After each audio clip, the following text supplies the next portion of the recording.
Finally, the world has ended. Pools of blood are trampled by shoes. Someone's desperate cry suddenly rings out, "Save me!" Terrible screams and cries mingle together. It was clearly just yesterday that this was a bustling town with busy markets. But unexpectedly, in this very town, today, it has finally become like this.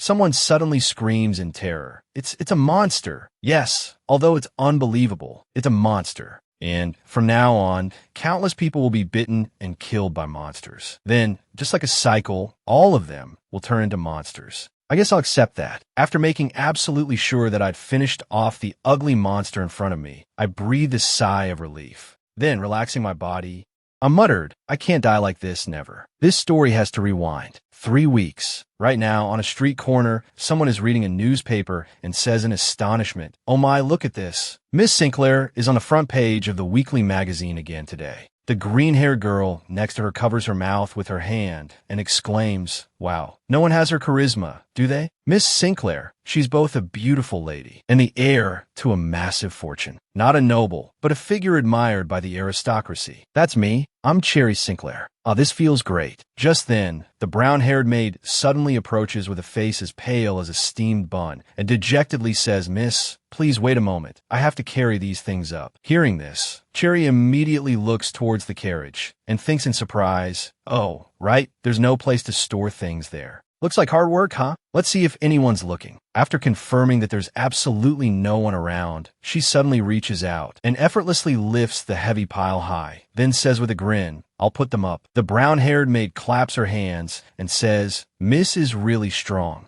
You're both cute and strong, truly our Mississippi." She quickly bows her head and sighs. "But doesn't the upper class have a negative view of strong women? So I'm hiding it." She says admiringly, "Even so, I'm envious." Cherry politely replies, "It's not like I was born this way." Then she unconsciously recalls the past. "When I was little, I had a weak body. My parents, feeling sorry for me, searched for some kind of medicine, and a few years after taking that medicine, the thing is, I became a little stronger than other people." Just a little, you say? After reminiscing, Cherry cheerfully suggests, "I've moved all the luggage. Now let's go." Suddenly feeling something amiss, she lets out a sound. "Huh." The brown-haired maid, seeing her suddenly stop, asks worriedly, "What's wrong, miss?" Cherry, breaking out in a sweat, turns around and explains with a smile, "No, it's nothing serious, probably just dizziness or something. Let's go." Just as she finished speaking, she quickly stepped into the car, but unexpectedly missed her footing. She cried out in alarm, "Oh," and then fell backwards. Everything changed from that moment. I missed my step because I suddenly felt dizzy. The moment I hit my head on the floor, in pain that felt like shattering, memories flooded in like a torrent. At this moment, Cherry suddenly woke up. Outside, the rain was falling steadily, and it seemed like it would take quite a while for it to stop. After lying still for a moment, catching her breath to calm down, she slowly sat up. The brown-haired maid entered and, seeing this, anxiously asked, "Are you awake, miss?" The doctor said, "It seems you only have a mild concussion. Are you all right?" She softly replied, "Yes, I'm fine." Handing her a handkerchief, the brown-haired maid solicitously asked, "Really? Should I call the doctor?" Cherry quickly reached out to take the handkerchief and replied, "No, I'm okay. But can you bring me all the newspapers that have been collected?" Although a little puzzled, the maid immediately answered, "Yes." Seeing the maid leave, Cherry thought to herself, "Ah, I remember everything now. Who I am, and where this world is. This place is inside the novel I read. The love of the world has crumbled. The so-called love has crumbled. It's a novel set in a world facing destruction. The female lead, Aurora, gathers the male leads and forms a survival team to search for a cure. It's a B-grade, emotional, apocalyptic survival romance novel. In a novel, there are survival camps created by groups of survivors. The scale of the survival camp corresponding to their power. Aurora conquered each camp one by one and seized power. And my role, Cherry Sinclair, is to endanger the male lead's life. A troublesome supporting character who dies from being bitten by a virus monster. No way. In reality, I also died absurdly, hit by a car. Will this world eventually be destroyed too? What should I do now? I don't know about other things, but preventing the world's destruction is impossible. No matter where I run, run away. That's right, I should just prepare thoroughly in case it happens. Just then, the brown-haired maid entered and said, "Miss, I'm back." Seemingly unaware of the maid's presence, Cherry continued to think, "Moreover, I have memories of my past life." The maid anxiously reminded her, "Miss, you need to rest for a while." Cherry didn't reply, but continued to think, from the monsters that will appear after the world is destroyed, a shelter where I can hide and protect myself. Then she suddenly urged aloud, "Susan, give that to me, quickly," and affirmed to herself, "I will build my own shelter." Reading the newspaper, Cherry couldn't help but think in shock.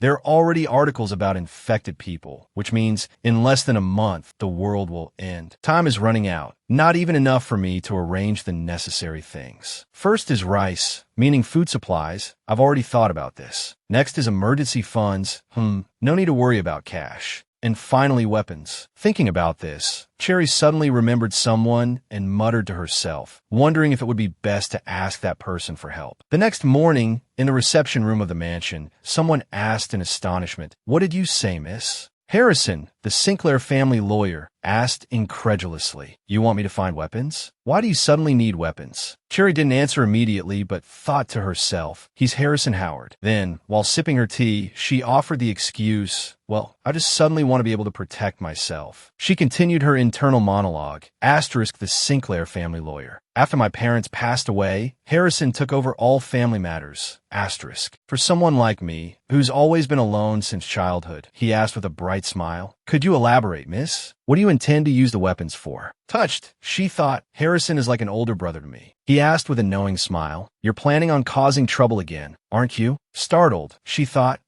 damn it, it seems this won't be easy to get past. I wish I could handle this myself, *. But if I purchase such a large quantity of weapons under the name Cherry Sinclair, it's sure to attract attention. However, with Harrison's abilities, he should be able to acquire them quickly and discreetly. So, I must convince him no matter what. The perfect excuse for this situation is that there's something I want to shoot. That's it. I really do want to shoot those monsters. This reason is perfectly convincing, right?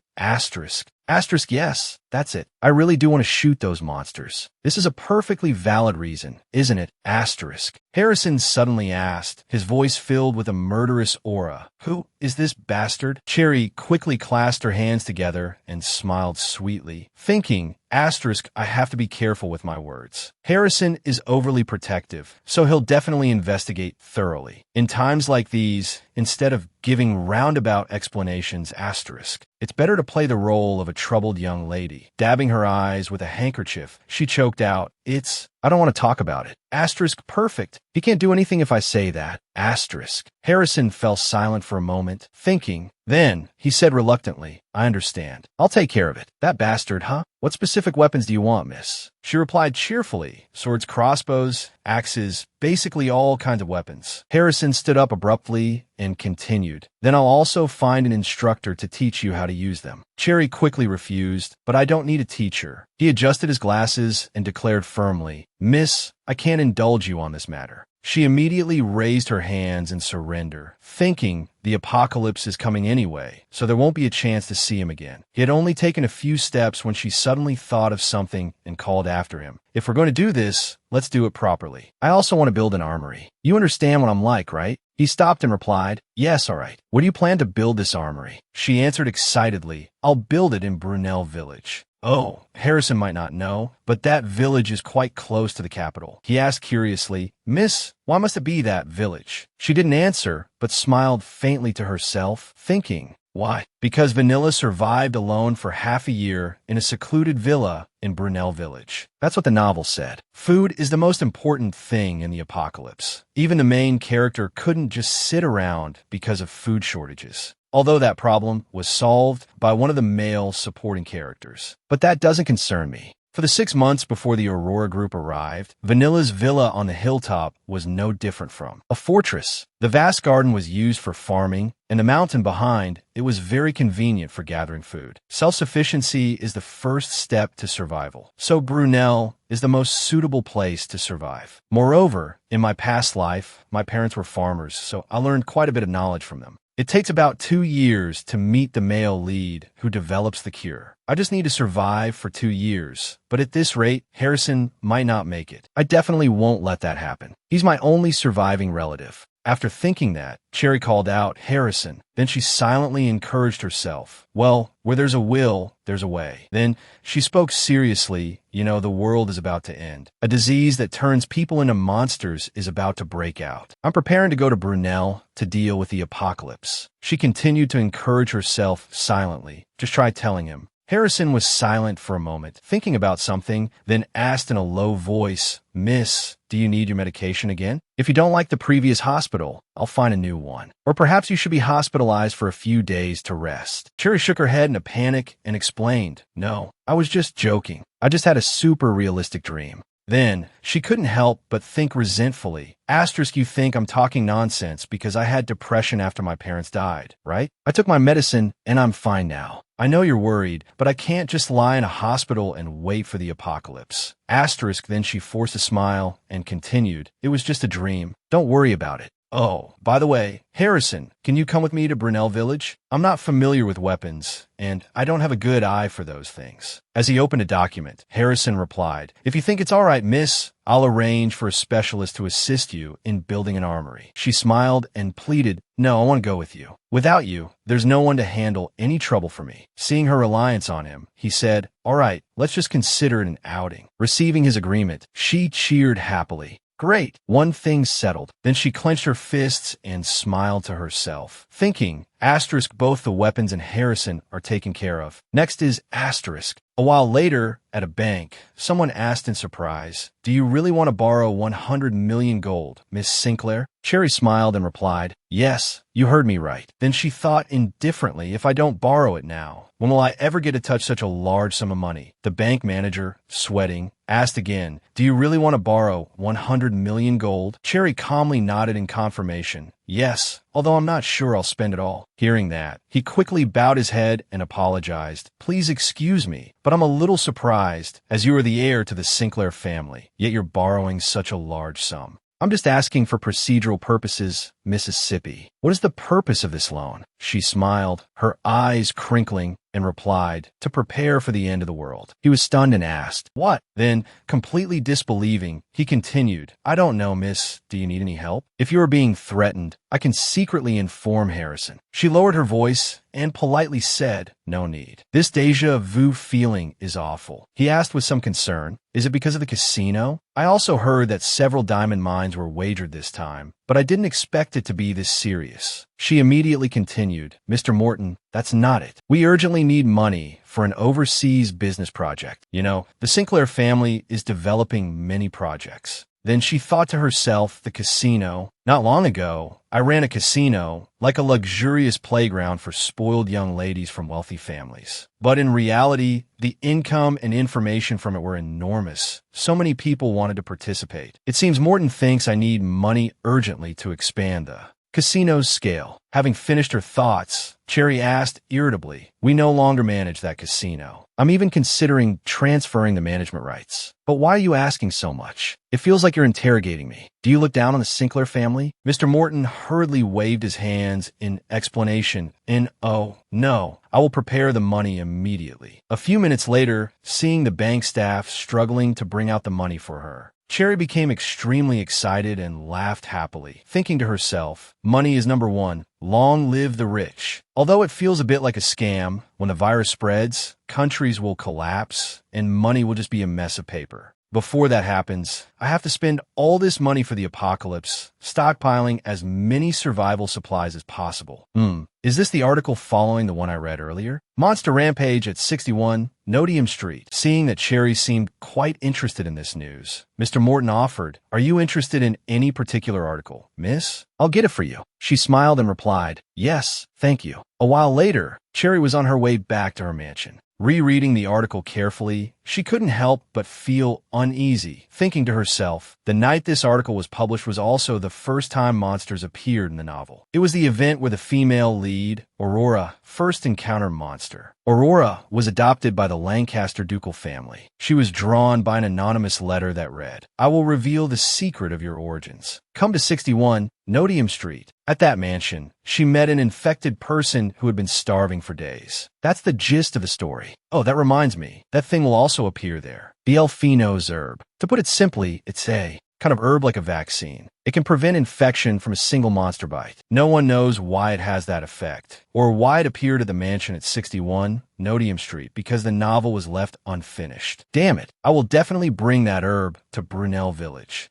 Aurora didn't know how to use this herb, so she left it behind. Later, when she learned its use, she deeply regretted not taking it with her. I don't necessarily have to follow that path. Tonight, I'll go to Nottingham Street and get the herb. Elfino's. That evening, Cherry was on Nottingham Street. As she walked, she worried to herself. I know this herb is essential, but the thought of encountering monsters makes me nervous. Actually, I only remember the novel from the written words and haven't witnessed it in reality, so it doesn't feel quite real. But I'm here now, so I have to be careful. If you get bitten by a monster, you'll get infected and turn into one. The monsters have different characteristics depending on their bodies before infection. Some become incredibly strong, others lightning fast. But the monsters also have weaknesses. They have poor eyesight, but their hearing is very sensitive. They're afraid of hot things like fire. As a precaution, I brought an axe and some homemade Molotov cocktails based on what I remember from the novel. My back is almost breaking from carrying them. If monsters appear, I'll throw the Molotovs to scatter them and then use the axe to strike their heads. Suddenly, she heard someone scream, making Cherry jump in fright. What was that? A scream? Are the monsters already out? This isn't like the novel. She suddenly noticed a girl with platinum blonde hair in front of her. Having accidentally stepped on the girl's cloak, Cherry winced. Ouch. I almost fell. This caught Cherry's attention. Long, wavy platinum blonde hair. She blushed and giggled nervously that I hope no one saw that. Her amethyst eyes sparkled. She said with a touch of worry, if he saw, he'd scold me for sure. Stopping at mansion number 61 on Nottingham Street with that letter. It's her. The main character of this novel, Aurora Lancaster. She was adopted by the Lancaster family after losing her memory at 15. Duke Lancaster and her brother, Eden, shower her with love, but she's always curious about her origins. It's a classic storyline in those TV dramas. If I were Aurora, I'd probably take the risk of coming here too. But why is she just standing outside the door? Could it be she can't open the door? More clumsy than I thought. How cute. It's best to wait for Aurora to encounter a monster and then sneak in and search the house. But I don't know when she'll go outside, and there's no need to drag this out. So I'll quickly get the herb and leave before anything happens. Having thought this, Cherry immediately slipped inside the mansion through a window.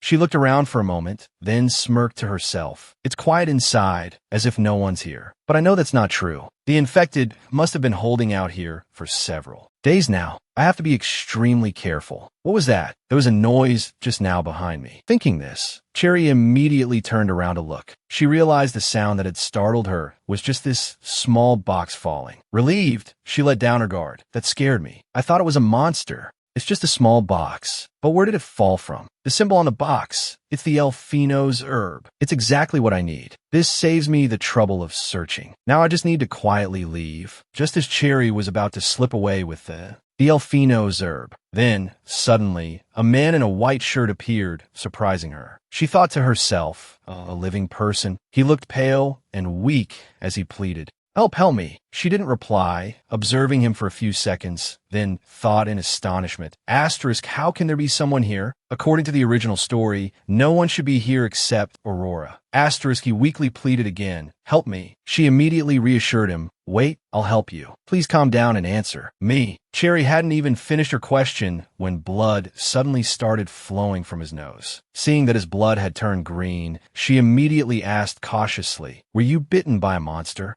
Just as she finished speaking, a monster with long, stringy hair suddenly appeared in front of them both. Seeing this, the man's face paled, and he trembled as he explained, no, that monster is tied up in the room. Cherry was suspicious, thinking, tied up. Then she quickly asked, "Is there anyone else here?" He honestly replied, "No one else. I only came here because I couldn't contact my sister." Hearing this, Cherry couldn't help but wonder, then who tied up that monster? She then quickly jumped back to avoid the monster's sudden fall and shouted, "Who's there?" He didn't answer, paralyzed with fear, and collapsed onto the floor. Then he abruptly stood up and ran away, shouting, "Help me." Seeing this, Cherry thought angrily, whatever, let him run. Asterisk, there's nothing stopping me now. How do I get out of here safely? Asterisk. At the same time, outside the door, after fumbling around for a while, Aurora suddenly exclaimed happily, "Ah, it's open." She quickly opened the door and entered, politely saying, "Excuse me." Then she wondered to herself, should I go in? Just then, the man in the white shirt suddenly rushed out like the wind, shouting in panic, "Get out of the way! Monster! Help!" Seeing this, Aurora couldn't help but wonder in confusion. What was that all about? Suddenly, she saw someone coming out from inside, so she immediately asked, "Who's that in there?" As soon as she finished asking, a rainbow-colored monster suddenly rushed out. Terrified, Aurora screamed, "Ah!" and collapsed to the ground, trembling as she said, "A monster!" Seeing it about to attack her, she screamed again, "Ah!" and shouted a warning, "Stay back." Cherry, running out, saw this and thought wearily, Asterisk Aurora. Huh? Damn it. Asterisk a few moments later, wiping her tears, Aurora sobbed, "Thank you for saving me. If it weren't for you, I wouldn't dare to imagine what would have happened to me. You're my lifesaver." Cherry rubbed her forehead and thought with exasperation, "This is so frustrating." Then she quickly asked, "Did you see the man who just ran out of this house?" Aurora replied, "Ah, he just ran into that alley." Hearing this, Cherry sighed in relief, thinking, Asterisk, thank goodness. It seems he survived and escaped safely. Although many things didn't go as planned, luckily, I got the herb, Asterisk. No one was hurt and the monster was eliminated, but a large crowd gathering here will cause a big problem. I have to leave before things get worse. Thinking to herself, Cherry smiled and said goodbye. Well then, I'll excuse myself. But before she could finish her sentence, someone shone a light directly in her face and asked loudly, "Who's there?" "Aurora, what are you doing here at this hour?" She asked back, puzzled, "What are you doing here?" Upon seeing his face, Cherry was immediately stunned, thinking, whoa, so handsome. Oh wait, now's not the time to admire him. Oh wait, if he's Aurora's brother.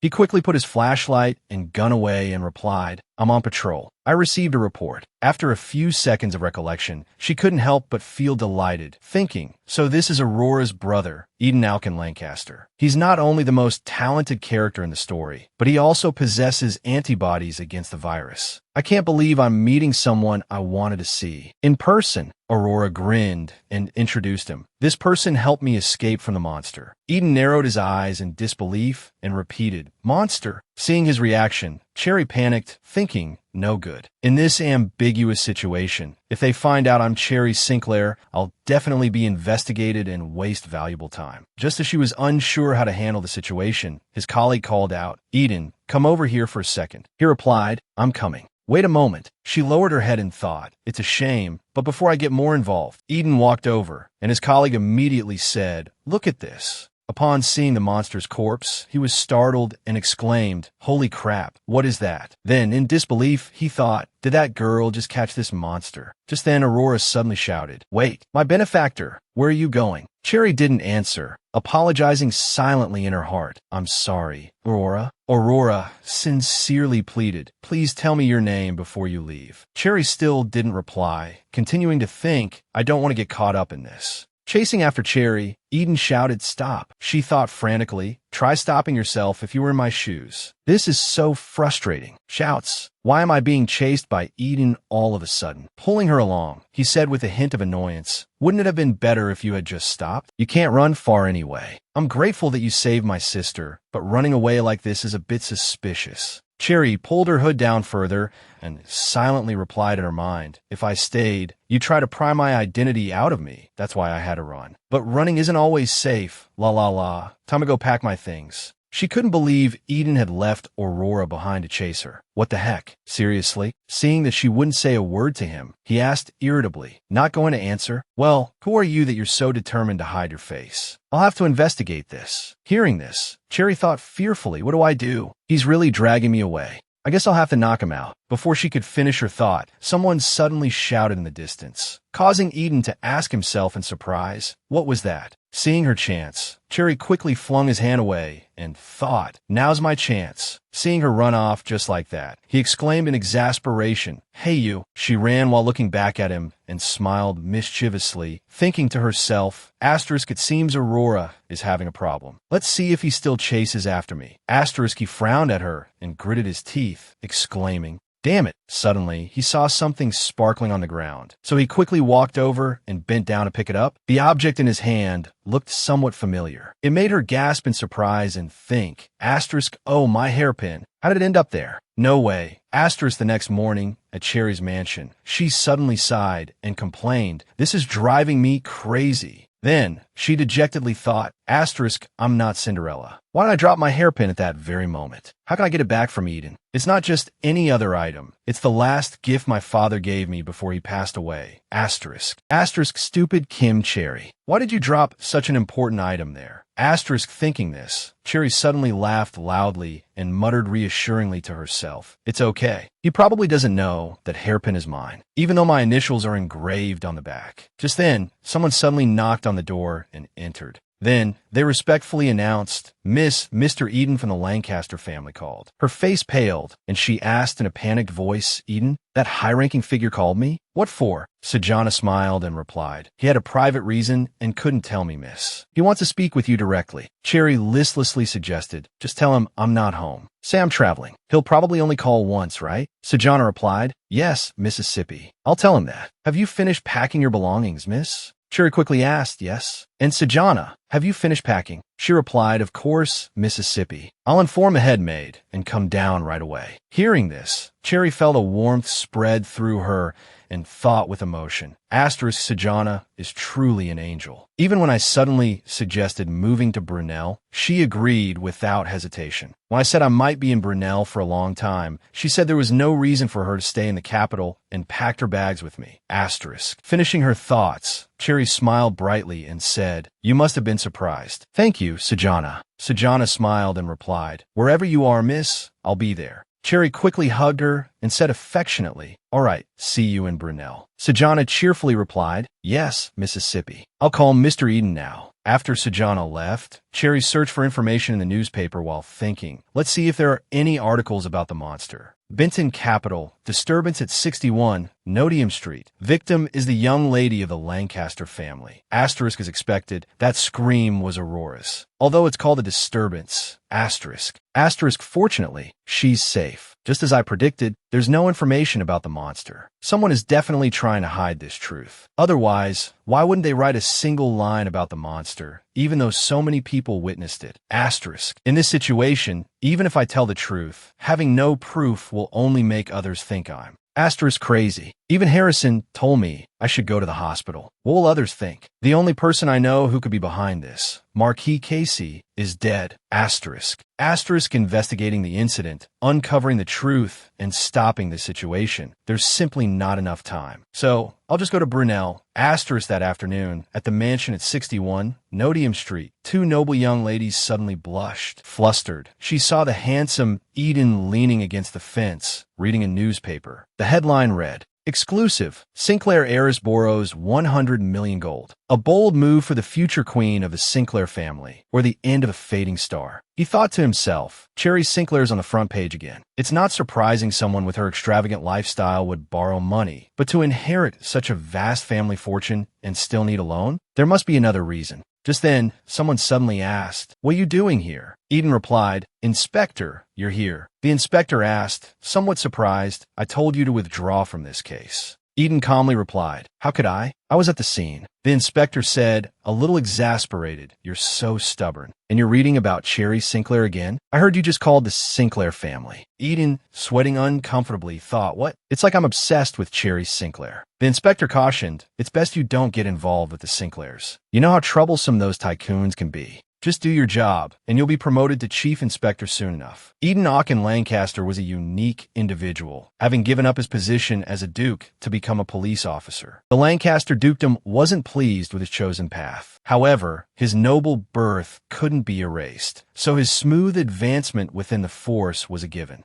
Eden turned his head, firmly stating, I didn't become a police officer to be chief inspector. If I needed prestige, I would have inherited the dukedom. Inspector, the Benton Daily hasn't mentioned a word about that monster. The inspector explained, that's an order from higher-ups. They've requested we don't cause public unrest until the matter is clarified. You shouldn't dig too deep. Eden was silent for a moment, then thought, wide-eyed, higher-ups. Seeing Eden suddenly walk away, the inspector quickly asked, Where are you going? Eden calmly turned and replied, I received a report about a large shipment of smuggled firearms from the Brus Kingdom. Thanks to you, Inspector, I have nothing left to do here. Excuse me. The inspector scratched his head, asking awkwardly who reported it. Eden pulled his hat down, calmly adding, I'll handle this myself. Goodbye, Inspector. Meanwhile, Cherry was in a car heading towards Brunel Village. Feeling rather idle, she retraced the route in her mind to pass the time. From the capital, Benton, through the stations of Westmore, Hondaf, and finally Kintner. After disembarking at Kintner Station, she would continue by carriage, heading deep into the mountains. To a remote village with no cars or trams. Brunel,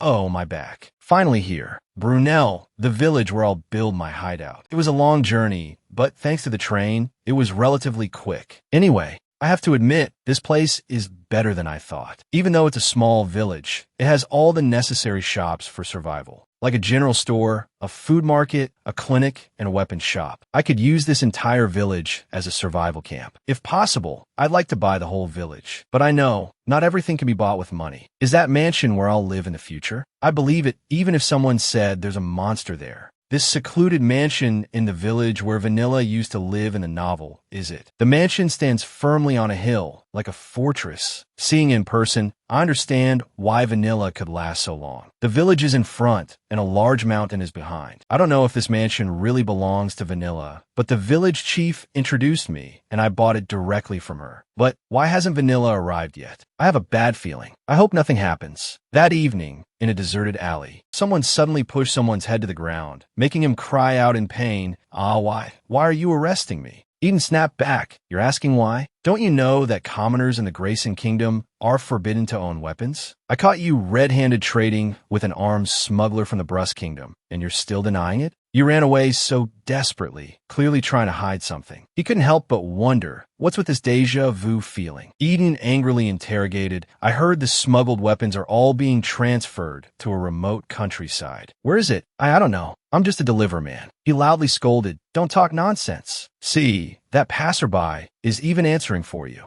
Suddenly realizing something, Eden released him and declared, Harrison Howard is definitely behind this, but is the person who needs these weapons. Cherry Sinclair. You might be wondering why I suspect Cherry Sinclair. Although I told Inspector Maxwell that I received a report, I actually saw Jose, a Brus arms dealer, secretly meeting with Harrison Howard. If Harrison Howard is behind this, everyone knows who's pulling his strings. Sajana respectfully excused, I apologize, my lady is currently traveling abroad. But when I tried to confirm with the Sinclair family, they kept avoiding contact. The sole heir of the Sinclair family disappears right after borrowing 100 million gold. Is that a coincidence? The arms dealer hastily confessed, I only heard that Cherry Sinclair left for Brunel today. Eden eagerly asked, Today? Where's Brunel? He stammered, I'm not sure. I only know it's a small village that doesn't even have a train station. Eden quickly sat down on a nearby crate, put his feet up, and thought, why would a lady famous for her extravagant lifestyle go to a remote village without a train station? If Cherry Sinclair really is the one who ordered a large quantity of weapons,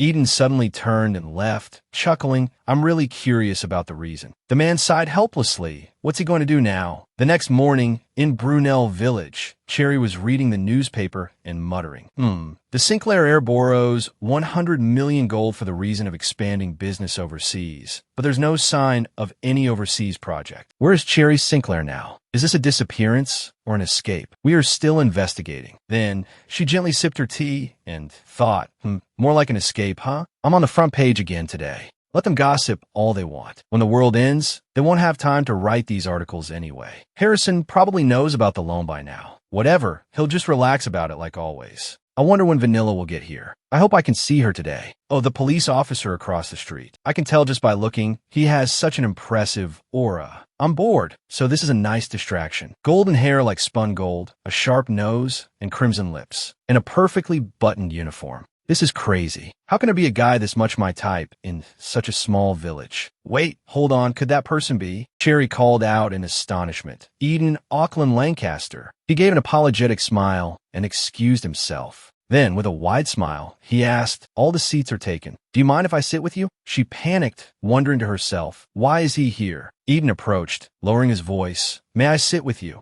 Cherry stammered in surprise. Why, yes. She thought to herself, my voice cracked, like I'm making myself look suspicious. Eden, oblivious to her awkwardness, said with a bright smile, I looked around and couldn't find any other seats. Seeing his smile, Cherry's heart pounded uncontrollably. Enough, please, make yourself comfortable. A moment later, the waiter came out and asked him with a cheerful smile, what can I get for you? Cherry sat across from him, trying to appear calm while sipping her tea. But inside, she was panicking, thinking, calm down, Cherry. I don't know what Eden is doing here, but if he asks about the Nodium incident, I'll deny it first. After the waitress left, Eden turned to her with a gentle smile and said, I've been wanting to meet you for a long time. I didn't expect we'd run into each other here. Hearing this, Cherry chuckled and asked, you know me? She immediately realized her mistake, thinking, of course he knows me. Eden's smile widened as he replied, Cherry Sinclair, you're quite famous. There's news about you in the papers every day. Seeing him staring at her as he spoke, she worriedly speculated, what is this? Is he probing me? It'd be better if he just asked directly, so I can make up a story. Maintaining her composure, she said, so that's it. I guess I'm pretty famous. Suddenly, Eden extended his hand with a polite smile. Excuse my manners. I haven't introduced myself. I'm Eden Duke in Lancaster, a special agent with the Benton Police Department. Cherry thought, as if anyone doesn't know. In Benton, no criminal escapes Eden's grasp. That's why he's nicknamed Benton's Mad Dog. But now that Mad Dog is sitting right in front of me. She quickly shook his hand, replying with a bright smile, my goodness, what a coincidence. Eden Duke and Lancaster. Aren't you all so often in the newspapers? She continued, I'm so curious. What brings you to this place? Eden humbly replied, my reputation can't compare to yours, Miss Sinclair. He then looked at her with probing eyes and asked with a slight smile, and you? What are you doing in this remote place? Cherry calmly replied, me? I'm looking for a villa to vacation in. What about you, Agent Lancaster?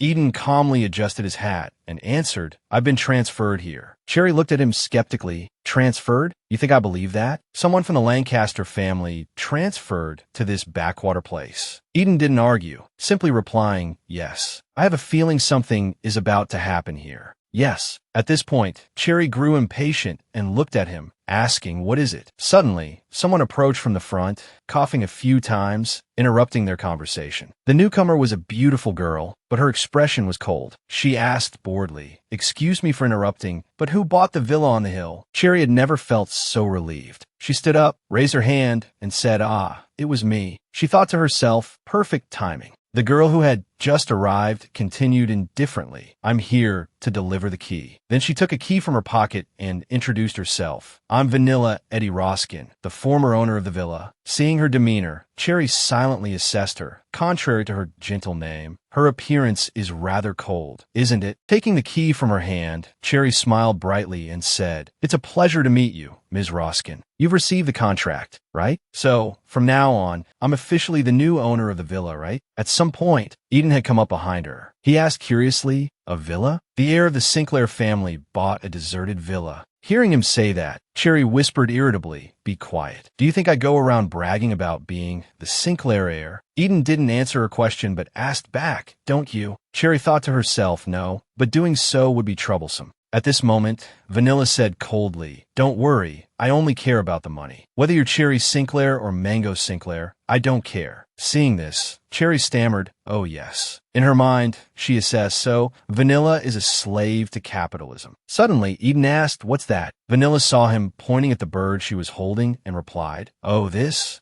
As you can see, it's a bird. The pay was quite good, so I hunted a few at the request of the village school. I'm a hunter. This gun, see? Cherry thought to herself, so that's it. In the novel, the reason Vanilla could survive alone for half a year wasn't just because of the villa's excellent defense system, but also because of her self-sufficiency. Thinking of this, Cherry looked at Vanilla with sparkling eyes, exclaiming internally, I really want to invite her to be a teammate at the shelter. Seeing that sparkling gaze, Vanilla said uncomfortably, after all, Brunel is a remote countryside, and as you can see, the villa is located in a very remote place. She thought to herself, so cute. But outwardly, Vanilla continued coldly, I advise you not to buy it, but you insisted, so don't expect me to refund your money later. Hearing this, Cherry smiled brightly and agreed. All right, buying that villa was entirely my choice. Seeing her like that, Vanilla didn't say anything more, only stating, I'll be staying in this village for a while, so call me if you need anything. Thinking of something, Vanilla quickly added, oh, of course, there's a fee. Even if Ms. Sinclair is beautiful and lovely, I won't give you a discount. Hearing this, Cherry was overjoyed and replied with a bright smile, Ms. Roskin, is there anything special about that villa? I'm just curious. Are there any hidden facilities suitable for self-sufficient living? Inwardly, she thought she really has a good eye for people, making me want to invite her to be a teammate even more. Vanilla thought for a moment and then replied, hidden facilities? Let's see, I'm not sure. A moment later, Cherry left with the blueprint of the house. Looking at the blueprint, she thought, strange. It's clear that in the novel, Vanilla described that villa as very special. It was optimized for survival. But the blueprints Vanilla gave me aren't anything special, just a good location, convenient for self-sufficiency. Cherry turned around, annoyed, thinking, why does he keep following me? Eden was supposed to be facing the apocalypse with Aurora in the capital. Suddenly, Eden looked up at her, and their eyes met. Startled, she looked away, thinking, he knows I'm the owner of the brooch. I try to convince myself he came here for something else, but thinking this, Cherry turned back and asked loudly, hey, why are you following me? She thought, he can't do anything to me with just suspicion. Can he? Does he have a search warrant?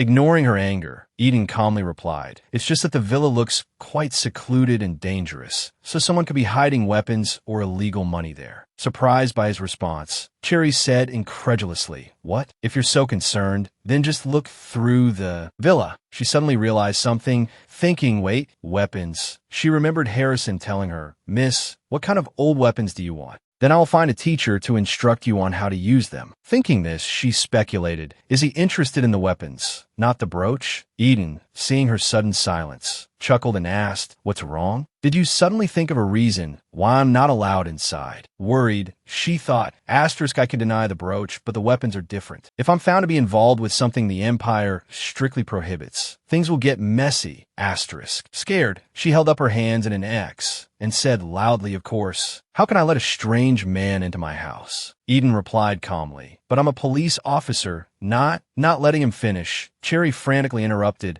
a police officer is still a strange man. Men are still men. She thought, he can't come in, not before the apocalypse. Eden persisted, yes, but Cherry immediately cut him off, shouting, if you don't have a search warrant, you're just a strange man, a beast.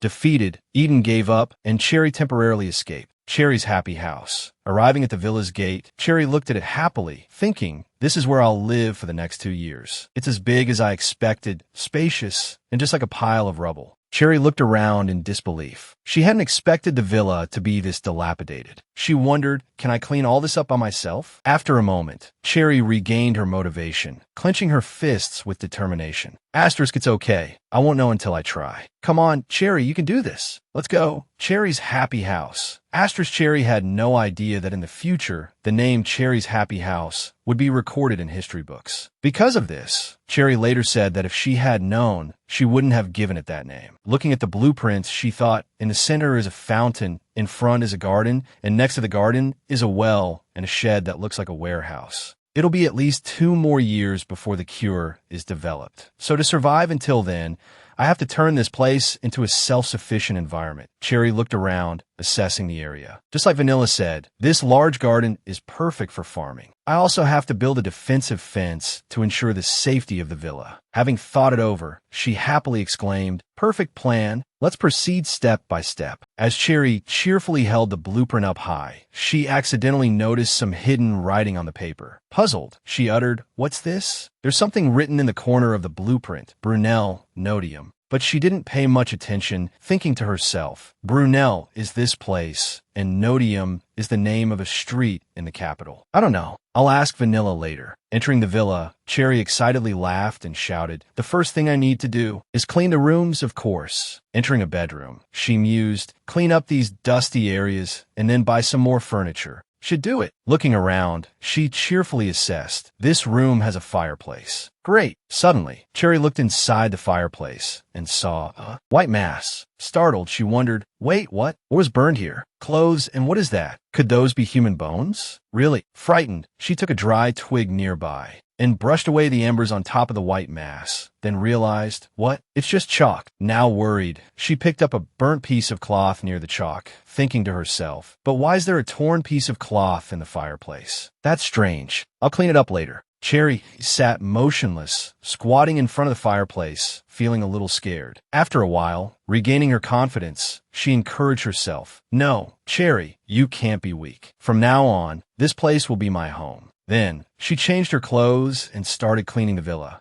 But after just a few hours of cleaning, she was exhausted. Lying motionless on the floor in the clean bedroom, Cherry wearily thought, damn, this isn't something a human can do. Time is running out. Should I hire someone to clean it all at once? I don't have the energy to do it all myself anyway. Right, I'll call Harrison. Having decided, Cherry left the villa and went outside. But unbelievably, all the phone lines were down, so she could only send a letter and return. Sitting at a cafe, she wearily slumped over the table, thinking, living here is so difficult. How can even the neighboring village not have a phone? While feeling discouraged, she suddenly heard a voice in front of her. Pretty lady, buy some flowers? We have newspapers today, too. Cherry looked up to see a little girl with sparkling eyes. Hearing this, she smiled brightly and replied, oh my, how adorable. All right, give me a newspaper too, please. The little girl quickly accepted the gold coin Cherry gave her, replying, yes, thank you, pretty lady. Watching the little girl run off, Cherry thought to herself, I might as well read the newspaper for a bit to relax. Reading the first page, she unexpectedly found it was about her. Gossip Girl's absence leaves social gatherings subdued. Everyone is waiting for Cherry Sinclair. Where is she now? After reading the headline, Cherry couldn't help but scoff. It's the same boring articles as always. Next,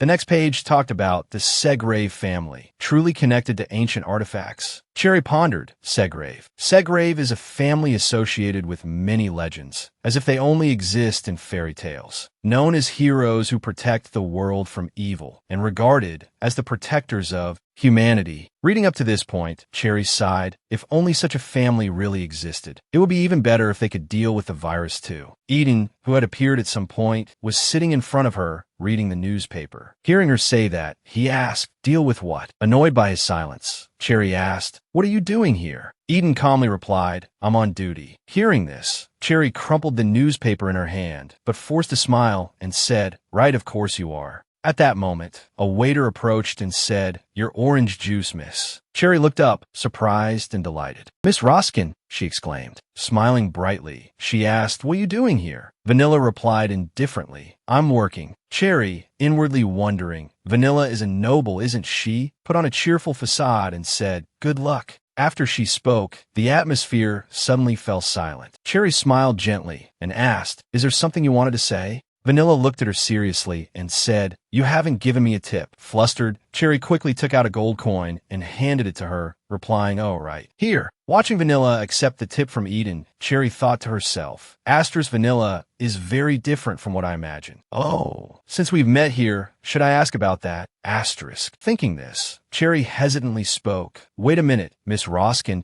Could you take a look at this? She handed Vanilla the paper on which she'd copied the writing from the villa blueprint. Holding the paper, Cherry stood up and asked, do you know anything about this note? She paused, then continued, I found it written on the villa's blueprint. It says, remember this. Number 1 is Brunel. Number 3 is Stream. Number 6 is Hex. Number 8 is Nodium. After reading it, Vanilla fell silent, lost in thought. Seeing this, Cherry continued, Brunel is the name of this village, and Nodium is the name of a street in the capital. But I don't know what Stream or Hex are. And it says, remember this, too. After a moment of thought, Vanilla spoke casually, I'm not sure either. I didn't write this, but the handwriting does look like my father's. I only inherited the villa. Cherry nodded in response, I see. She thought to herself, Asterisk Happy House was originally Vanilla's father's property, but he left it as an inheritance after he passed away, right? The information about the villa seems very important. Not knowing it could be troublesome. Asterisk. Suddenly, Vanilla asked if it was written on the blueprint. It must be related to the villa, right? Cherry replied seriously, I don't know. You say it's related to the villa, but Nodium is the name of a street. Vanilla spoke up. That's true. But what if there's a villa owned by the Roskin family there? I also have a villa in Nodium. Seeing this, Cherry continued, what about Hex and Stream? Vanilla honestly replied, I don't know about those two. Suddenly, Eden, who had been silent until now, spoke up, Hexit. It's a street near West Mall Station. Hearing this, Vanilla suddenly understood and replied, then that makes sense. I also inherited a villa in West Mall. Cherry, annoyed, thought to herself. As expected, he heard everything. Then she asked with a bright smile, what about the numbers written before the place names? Do you know what they mean?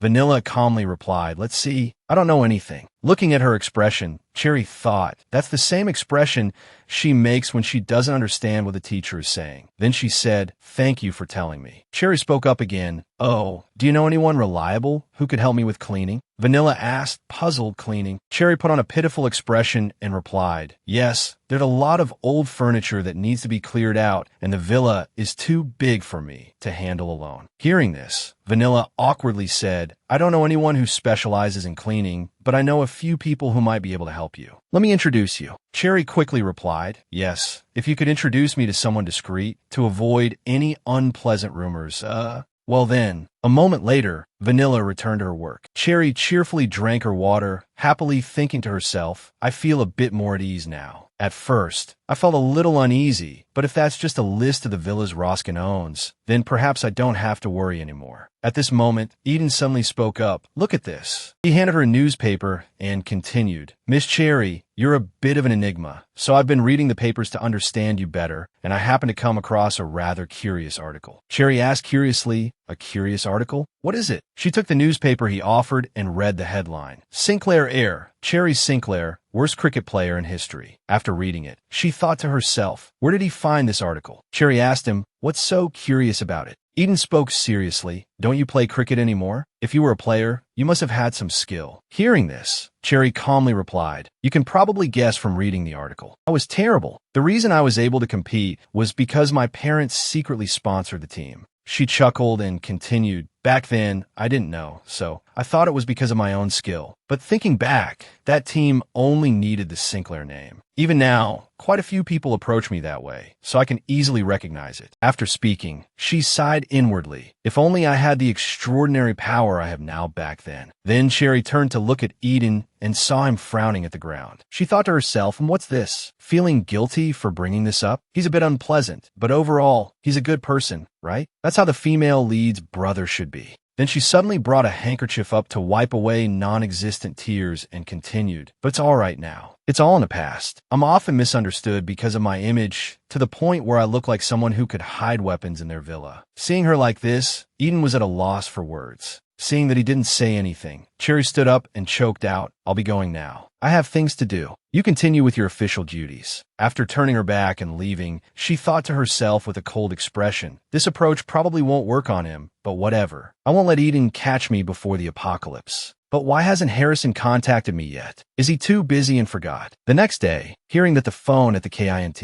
station was fixed, I rushed over there. Arriving, Cherry thought to herself, although it's small and old, it's quite convenient, right? Most importantly, the phone works. Wait for me, Harrison, Susanna. From afar, two guards watched her affectionately holding the phone, puzzled and whispering their assessments. Then Cherry quickly dialed the number. I have to call quickly. When the call connected, Susanna's voice rang out. Yes, Sinclair Villa, this is Susanna speaking. Cherry, moved to tears, recognized the familiar voice and said, Susanna, it's Cherry. Hearing this, Susanna was incredibly surprised and said urgently, oh, miss, are you all right? I wanted to call you so badly, but I didn't know how to contact you. Cherry worriedly asked, what's wrong? Is something the matter? Today's the day you're supposed to arrive. Susanna, crying, explained, it's just that the head maid is ill, so I might have to stay a bit longer. I'm so sorry, Mississippi. Hearing this, Cherry quickly reassured her, it's all right, it can't be helped. But you absolutely must come tomorrow. I can't live another day without you. Susanna agreed, replying, yes, I've already bought the train ticket. I should arrive tomorrow afternoon. Are you all right, miss? Are you feeling well? Have you been eating properly? Cherry was deeply touched by her concern and replied with a gentle smile, of course. What about you? Has anything happened back in the capital? Susanna said sadly, no, it's just that since you left, the villa has been so quiet. Cherry offered a comforting smile, but it's nothing, Susanna. It's always been like that. She thought to herself, Susanna probably doesn't know since she's only worked there a short time, but my parents are always busy with their work. Asterisk, business. And I'm always out and about, so the Sinclair villa is almost always empty, and it'll probably stay that way. Asterisk aloud, she asked, oh, right? Where's Harrison? Susanna answered worriedly, he's not here at the moment, Mississippi. Hearing this, Cherry said, is that so? Didn't Harrison leave any message? I sent him a letter, but I haven't received a reply. Susanna asked, puzzled, really? That's strange. I haven't seen any letters from you, Mississippi. Speaking of which, I've heard that many mail carriers have suddenly gone missing recently. Cherry exclaimed in surprise, what? Missing mail carriers? What do you mean? Susanna explained, I read in the newspaper. Lately, many mail carriers have suddenly disappeared without a trace. Or worse, they've been murdered and their bodies left in gruesome states. The world is a scary place these days, so please be careful when you go out at night, Mississippi. Cherry responded thoughtfully, thank you for letting me know. You be careful too, Susanna. By the way, could you pass this information on to Harrison for me? On her way back, she looked up at the sky and thought, it must be the monster's doing. Asterisk, while I'm being leisurely like this, the world is slowly preparing for its destruction. That's right. Whether Eden is here or not doesn't matter. I must survive on my own strength. Asterisk in his study. Eden sat reading a report, frowning in confusion. Strange occurrences in West Mall. He thought to himself, that's the place those two just mentioned. The report stated, around this time last year, there were reports of residents hearing someone's screams coming from an abandoned house in West Mall every night. Asterisk after the screams, there was a sound resembling the roar of a wild beast. The police received the reports and went to the scene, but they found no trace of any person or animal. There have been more than 10 such reports, and more than 10 residents living nearby have gone missing. But because no signs of foul play were found, the case was dropped and has only been passed around as a strange story. Asterisk. Eden looked at the jewel on the table and thought seriously, there's something similar to the incident at 61 Nodium Street, the brooch that the woman who saved Aurora dropped. Picking up the jewel and turning it over, he could see a crack in the bottom right corner. He pondered. Asterisk the back is engraved with the initial CS. It coincidentally matches Cherry Sinclair's name. And come to think of it, the eye color is very similar too. What am I even thinking? Asterisk. Eden found himself amused by his own speculation, thinking, who is Cherry Sinclair anyway?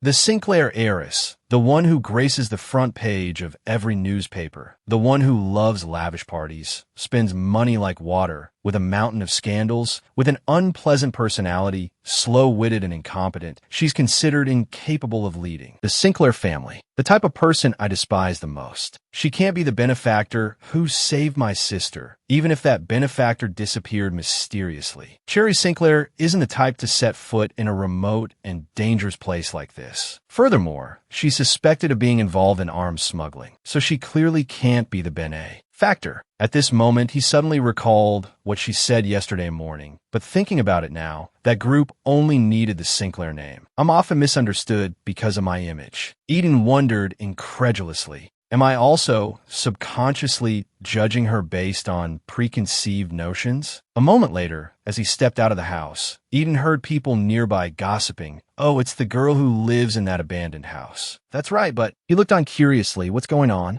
Looking into the distance, he saw Cherry walking towards them, carrying 2 mannequins on her shoulder. Eden thought to himself, puzzled, what's with the mannequins? Taking back his previous thought, he concluded, as expected, she's an eccentric woman. At this moment, Cherry noticed the 2 women and greeted them. Hello, are you all gathered here? Seeing her like this, one of the 2 women excitedly replied, hello, what are you planning to do with those mannequins? Cherry smiled brightly and said, oh, these? I'm planning to use them to practice clean decapitations. Hearing this, the two women's faces turned pale with fear, and they didn't dare to say anything. Eden, standing nearby, thought to himself, bewildered what? Seeing everyone's reaction, Cherry quickly explained, "Why are you all so surprised? I was just joking. There are too many sparrows in the garden, so I'm planning to use these to scare them away." "Well then, excuse me." Eden watched her walk away, thinking to himself, with that demeanor, it's no wonder they call her a hothouse flower. This was also the villagers' assessment of Cherry. On her way back,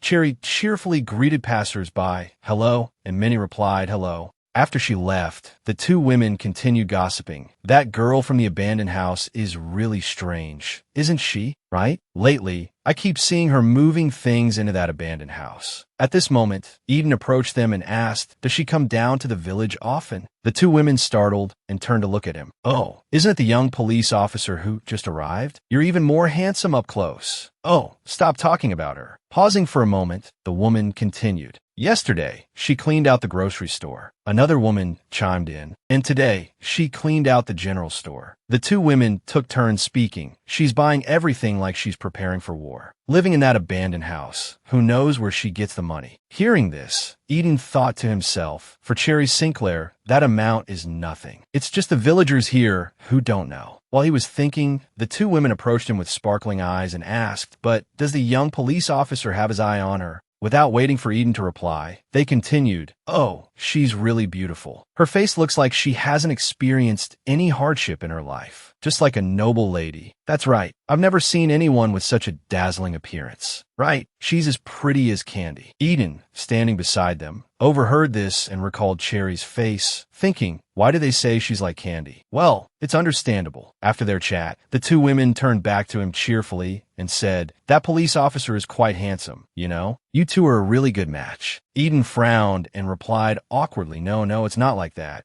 One of the women, with a knowing expression, said, "Anyone can see you're always hanging around that girl at the abandoned house." Eden quickly denied it. "No, I'm not." Just then, the inspector's voice came from behind them. "What are you all doing here?" The woman turned and greeted him with a smile. "Oh, Inspector, why are you only here now?" The inspector replied with a smile, "Some hunters suddenly showed up at the abandoned house, so I came to check it out." He then turned to Eden and asked, "Where are you going?" The two women chimed in, "Are you going to see the girl at the abandoned house?" Then whispered to each other, "He looks worried." The truth was, Eden intended to go there after hearing what the inspector said, but he didn't explain, simply replying, "I'm going on patrol." Meanwhile, at Cherry's mansion, repairs were underway. She thought to herself happily, the people Vanilla recommended are really quick and efficient. So, after the cleaning, I asked them to repair the fence. Although the price is a bit high, they're very discreet and will leave the village as soon as they're finished, so I don't have to worry about anything. Killing two birds with one stone. I asked the right people. Suddenly, a voice called out from behind her, "Excuse me, miss." It was an older man. He approached and asked, "You want to build the fence higher?" Cherry quickly replied, "Yes, build it higher than it is now, and make the walls thicker too. Also, please attach iron torch holders to the outside of the wall." The man asked, puzzled, "Iron torch holders on the outside of the wall?" The context explains that Cherry is doing this because monsters are afraid of fire. So, to keep them away from the fence, that method is best. At this point, she replied with a smile, "Yes. What about the other things I requested? How are they coming along?" The man said with a smile, "Oh, those? The materials haven't arrived yet. When the materials arrive, we'll install them, so don't worry." Looking at everything being renovated according to her wishes, she planned, the main gate will be replaced with a large stone gate. Once locked, no one from the outside can open it. Of course, except for me with this extraordinary strength. The repairs and material preparations were going smoothly, but she hated her outfit. Cherry was wearing farmer's clothes to plant herbs. She thought to herself, all that's left is to plant the Elfino's herbs, and then I'm done. But due to some incident, my perfect plan has gone up in smoke. In Eden's office, Cherry slammed her hand on the table and shouted angrily, "That's why I said it wasn't. It's just herbs." Eden replied awkwardly, yes. Then he continued, according to the fertilizer salesman, he said, "Oh my, she was carrying these herbs that looked like worms and crickets and kept asking all sorts of questions. Those definitely weren't herbs. They were drugs. Don't you know there are a lot of rumors about that young lady's abandoned house?" After finishing the story, he calmly continued, "That's what he said. And as per protocol, when someone reports something, I'm obligated to investigate." Hearing this, Cherry thought angrily, liar. You probably thought you had to investigate thoroughly this time, didn't you? After a moment, she calmed down and frowned. So, what do you want me to do? Eden said coldly, please cooperate. Cherry sat down, puzzled, and asked, could you be more specific? How? Eden explained, an expert will come here. You'll meet with them for an appraisal. If you're innocent, you can go home. At this moment, Cherry looked out the door and thought, what is this? Looking at all the people gathered outside like this, the rumors must have spread everywhere. The crowd outside whispered amongst themselves. Why was the young lady from the abandoned house arrested? I heard it was for growing drugs or something. Hearing this, Cherry thought angrily, it's a misunderstanding. Am I crazy? Why would I grow drugs in this situation? Just then, someone approached and said, excuse me, I'm here to consult. Cherry glanced at them, confused. What? They're already here? Who is this expert, anyway? Recognizing the newcomer, Cherry thought in a panic. Why is he here? The newcomer was Nakanel Rudbusser. He was the second male lead in Shattered Love. Thinking of this, she sighed inwardly. No wonder everything has been going suspiciously smoothly. Cherry recalled, Nakanel Rudbusser is the younger brother of the late Lady Harrison and the youngest uncle of the Rudbusser family, the one who invented anesthesia and changed the history of medicine. It's probably because, in the past, substances like cocaine were used as anesthetics and doctors had a certain level of understanding about drugs, so it makes sense that he's here. She speculated, in the novel, the removal of infected body parts to save a dying person was also described. He's also proficient in reproductive medicine and has saved both mother and child in difficult births. No, but why are people who should be in the capital gathered in this village? Is this the butterfly effect? While she was thinking, Eden was extremely bewildered and asked, are you sure it's a medicinal herb? Did you check carefully? Seeing him ask this, Nock thought angrily, of course it is. He explained further, yes, it's a medicinal herb called Elfinos. It's normally very good for restoring energy. It's truly miraculous to see it here. Sitting beside them, Cherry overheard their conversation and thought, miraculous to see it here? Does he mean he's seen it somewhere else before? Meanwhile, outside, the two women from that morning started gossiping again that I heard that handsome doctor is incredibly famous, right? Seems like it. What? He's even more famous than that Mango Sinclair girl or whatever. Hearing this, Cherry thought angrily, no, of course I'm more famous. What are you talking about? And who's Mango? It's Cherry. The two women, unaware of how loudly they were speaking, saw Nock turn to look at them and whispered in awe, oh my, they're looking at us. Oh my goodness, this is the first time in my life I've seen a nobleman. Hearing this, Cherry sighed even more helplessly. That super scary police officer walking towards you is the one with a higher noble status. Seeing Eden approach and close the door, she thought, what's going on? Why is he closing the door? Is he finally showing his true colors? He heard them say it was a medicinal herb, didn't he? At this moment, Eden walked closer to her, bowed,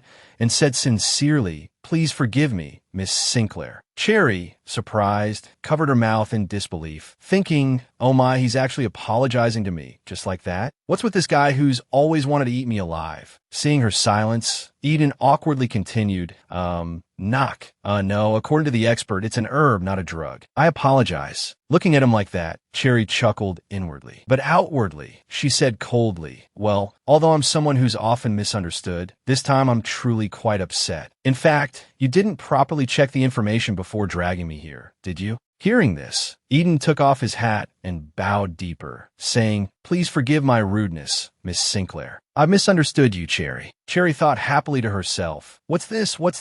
This is my chance. Then she softly said, if you're truly sorry, then help me. Ow. Eden looked at her questioningly and asked, yes, is there anything I can help you with? Hearing his words, her smile brightened. At the garden in her villa, his men were helping her work. At this point, Eden finally asked, the help you requested is farm work? Cherry laughed and replied, you think it's just farm work? I'm currently renovating my house, and I'm extremely short-handed. But I was suddenly taken away by you, Mr. Eden, so all the work is piled up. I'm in trouble now. If you don't help me, I'll report to the press that Eden Auken Lancaster is someone who arrests innocent civilians without any evidence. Hearing this, Eden tried to argue, if you say you're an innocent civilian, then, not letting him finish, she quickly interrupted, in short, you'll help me, right? Eden scratched his head awkwardly and replied, well, it was my fault, so as a police officer, I'll take responsibility. Cherry smiled brightly at him, satisfied, and said, all right, let's go, Mr. Handyman. Pausing for a moment, Eden asked her, Doesn't a handsome handyman get extra pay? Cherry laughed loudly and replied, where did that nonsense come from? Eden continued, it seems that nonsense has been effective, so please reconsider.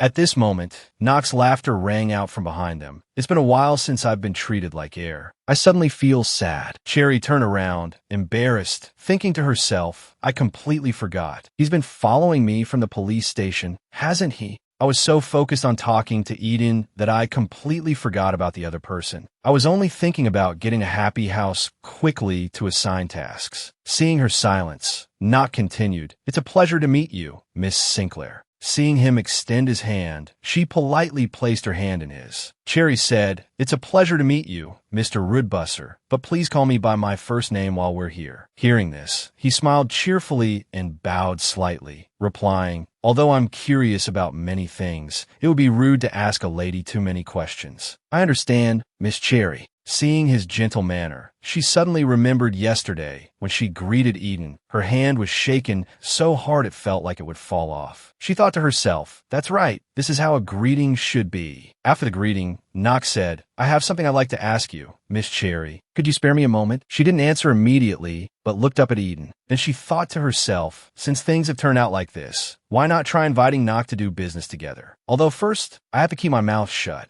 Thinking of this, she cheerfully said, all right, please follow me. Knock politely replied, thank you, Miss Cherry. Cherry hurriedly added, let's go. I have a mountain of work to do. Watching her back as she walked away, Knock's gaze grew darker. When we get there, please chop the wood first and then clean the yard. Oh, and also, Cherry muttered, counting on her fingers. Eden was stunned and asked, what else are you going to make me do? Cherry Sinclair, a childish heiress. Although there were rumors that she was a gossip, he didn't believe them. That day, Eden vividly remembered the scene. The person he saw at the mansion. It was clearly Cherry Sinclair. The first time he encountered Cherry Sinclair was a few weeks ago. It was the period when the Westmore urban legends started occurring more frequently. A person brought a wooden box towards Knock and asked, could you tell me what this is, doctor? He muttered as he examined it, then hypothesized to Dr. Knock. These days, things like this are often found at crime scenes, so I don't know if it's drugs or not. Because suspicious incidents keep happening where that plant is found, I've put on the investigation list, but I need to know what kind of plant it is. Knock nodded and gave his answer. First of all, this isn't a drug, it's just an herb. But in his head, he murmured the other person's words. An ordinary plant related to a strange case? How interesting. It would be a shame to ignore it. Knock then proposed a bold idea to the other person, his heart filled with excitement. I heard that the last transaction address for this plant was 61 Nodium. I should try going there. In a corner of the village, a stranger stood watching from afar. Nothing particularly strange about him. If anything, it was just that there were a lot of visitors at this hour. A lady slowly opened the door and entered the mansion. Although that might be suspicious, a man suddenly darted out.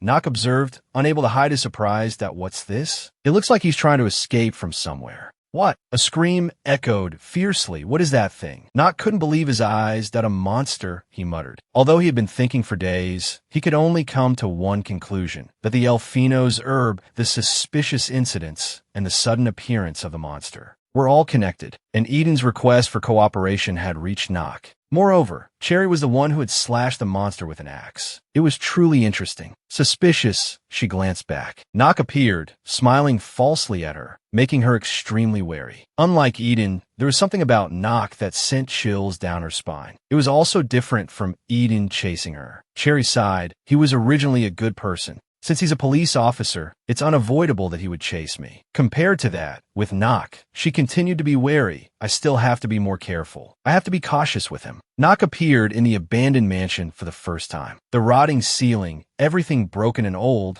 gave him quite a shock. Surprised that this really the mansion where Miss Cherry lives? Why? She tilted her head innocently and asked back. Does Dr. Rudbusser also think I can't live in a place like this? Knock waved his hand in explanation. Not at all. I'm the type of person who only believes what I see. Cherry furrowed her brows, muttering a retort. Only believe what you see? You've never even met me before. Knock smiled faintly. Compared to that, Miss Cherry, what are you planning to do in this place? He leaned closer to her, probing her intentions. What are you planning to do by growing Elfino's herbs? It was as if Nock was interrogating her. Cherry nonchalantly waved her hand and backed away. If you want to leave this mansion safely, don't ask anything, and it's best you keep quiet, she whispered to Nock. Huh? The man was astonished by what Cherry said. That I'm telling you, I'm not joking. She pointed directly at his face and said fiercely, You've been saying creepy things, so I have to make you shut up.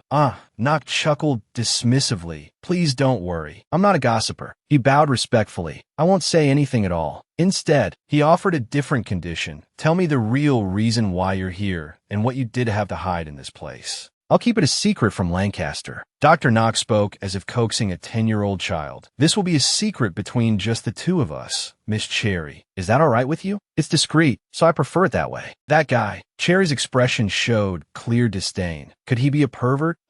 She wanted to find a reason to refuse, but the doctor replied with a smile. I've had enough. Enough of what? She frowned, annoyed that you're joking, right? You're so strange. That's right. Nock nodded in confirmation that I've had enough. So what's the real reason? Tell me. That guy. She muttered curses under her breath. So persistent. It's a personal hobby. She turned and walked away, ignoring him. Because my life is all about money. I wanted to find a different kind of fun. She wondered if that reason was convincing enough. Even though it was just made up, it sounded more reasonable than she thought. Uffed. Nock burst out laughing. Really? He tried to stifle his laughter. Every time, Miss Cherry, you give me answers beyond my imagination. Cherry asked back. Isn't it normal for nobles to dislike flaunting their wealth? Nock gently wiped the moisture from his eyes and shook his head. I'm different. Instead of being fake, I prefer uniqueness. I really hate things that lack appeal. You too. A man at the door entered. What are you talking about so cheerfully? Eden finally appeared, looking angrily inside. Oh no, Cherry was caught off guard. I forgot about him again.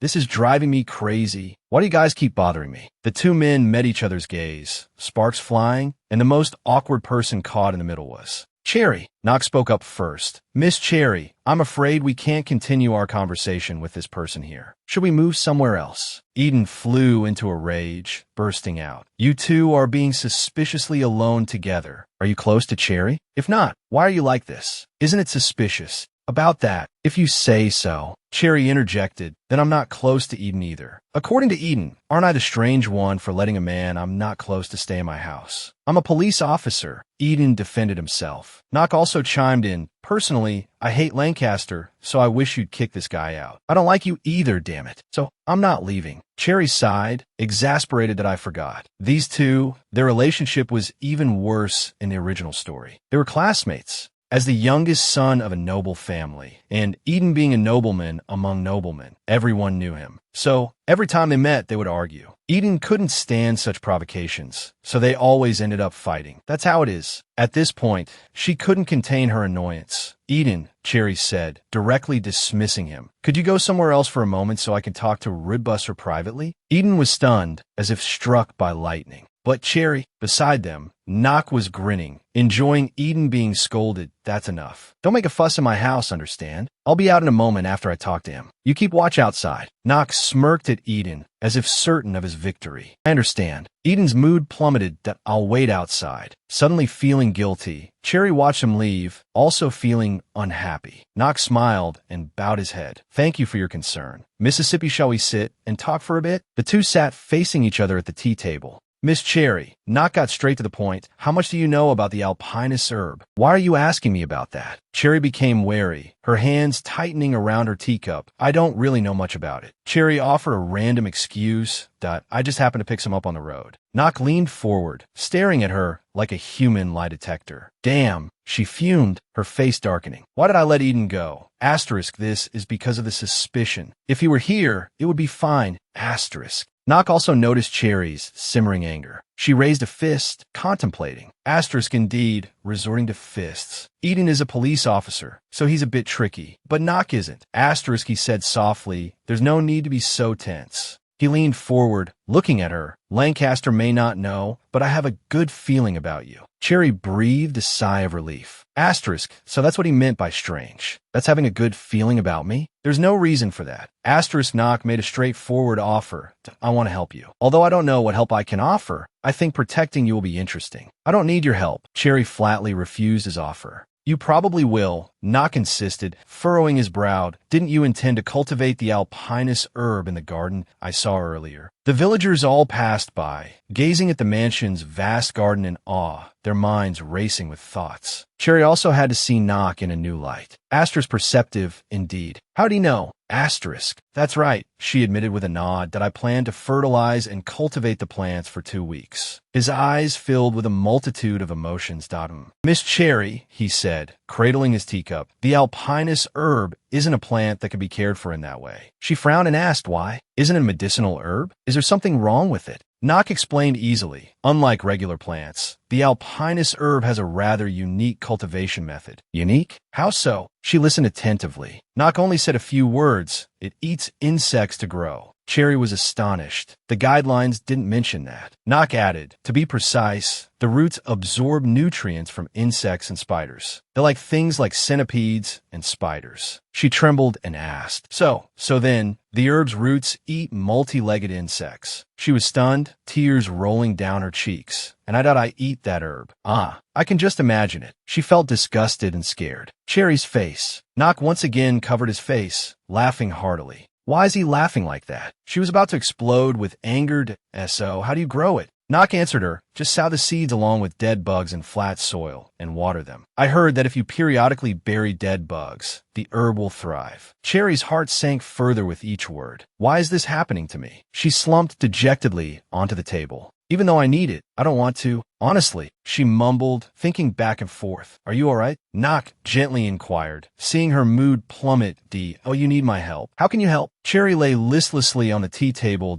If Cherry allows, I will help cultivate the alpinus herb. I could do that too, it's just that I hate bugs, that's all. Then I'll catch the bugs and grow the herbs too. Nock made further advantageous offers that if you want, I can also teach you some basic medicinal knowledge. Her eyes lit up like crystal lamps. This is too good an offer to refuse. I'd love to, of course, but this person is strangely enthusiastic. She cautiously asked again, although I asked you before, why do you want to help me? Nock shrugged in response, because I think it will be interesting. I like anything as long as it's interesting. Speechless, she sighed. There really isn't any special reason, but I don't need to refuse, do I? All right, Cherry immediately agreed. Then please help me. I trust in your outstanding skills, and besides, it will definitely be interesting. Nock's cheeks suddenly flushed pink. Leave it to me. As I said, I'm very proficient. All right, I have to be determined. She smiled brightly to herself that I will reap the sweet rewards. The conversation came to an end. Cherry stepped out of the room to make tea first. I wondered what happened. Senza has already taken care of it. Come to think of it, where did Eden go? Eden was standing over there, handsomely chopping wood. She was captivated by this sight. Are you done? He suddenly turned around, making Cherry flustered. What were you talking about that was so amusing? The laughter never stopped. Eden grumbled, inquiring. She still covered her mouth with her hand. That he really is my type, isn't he?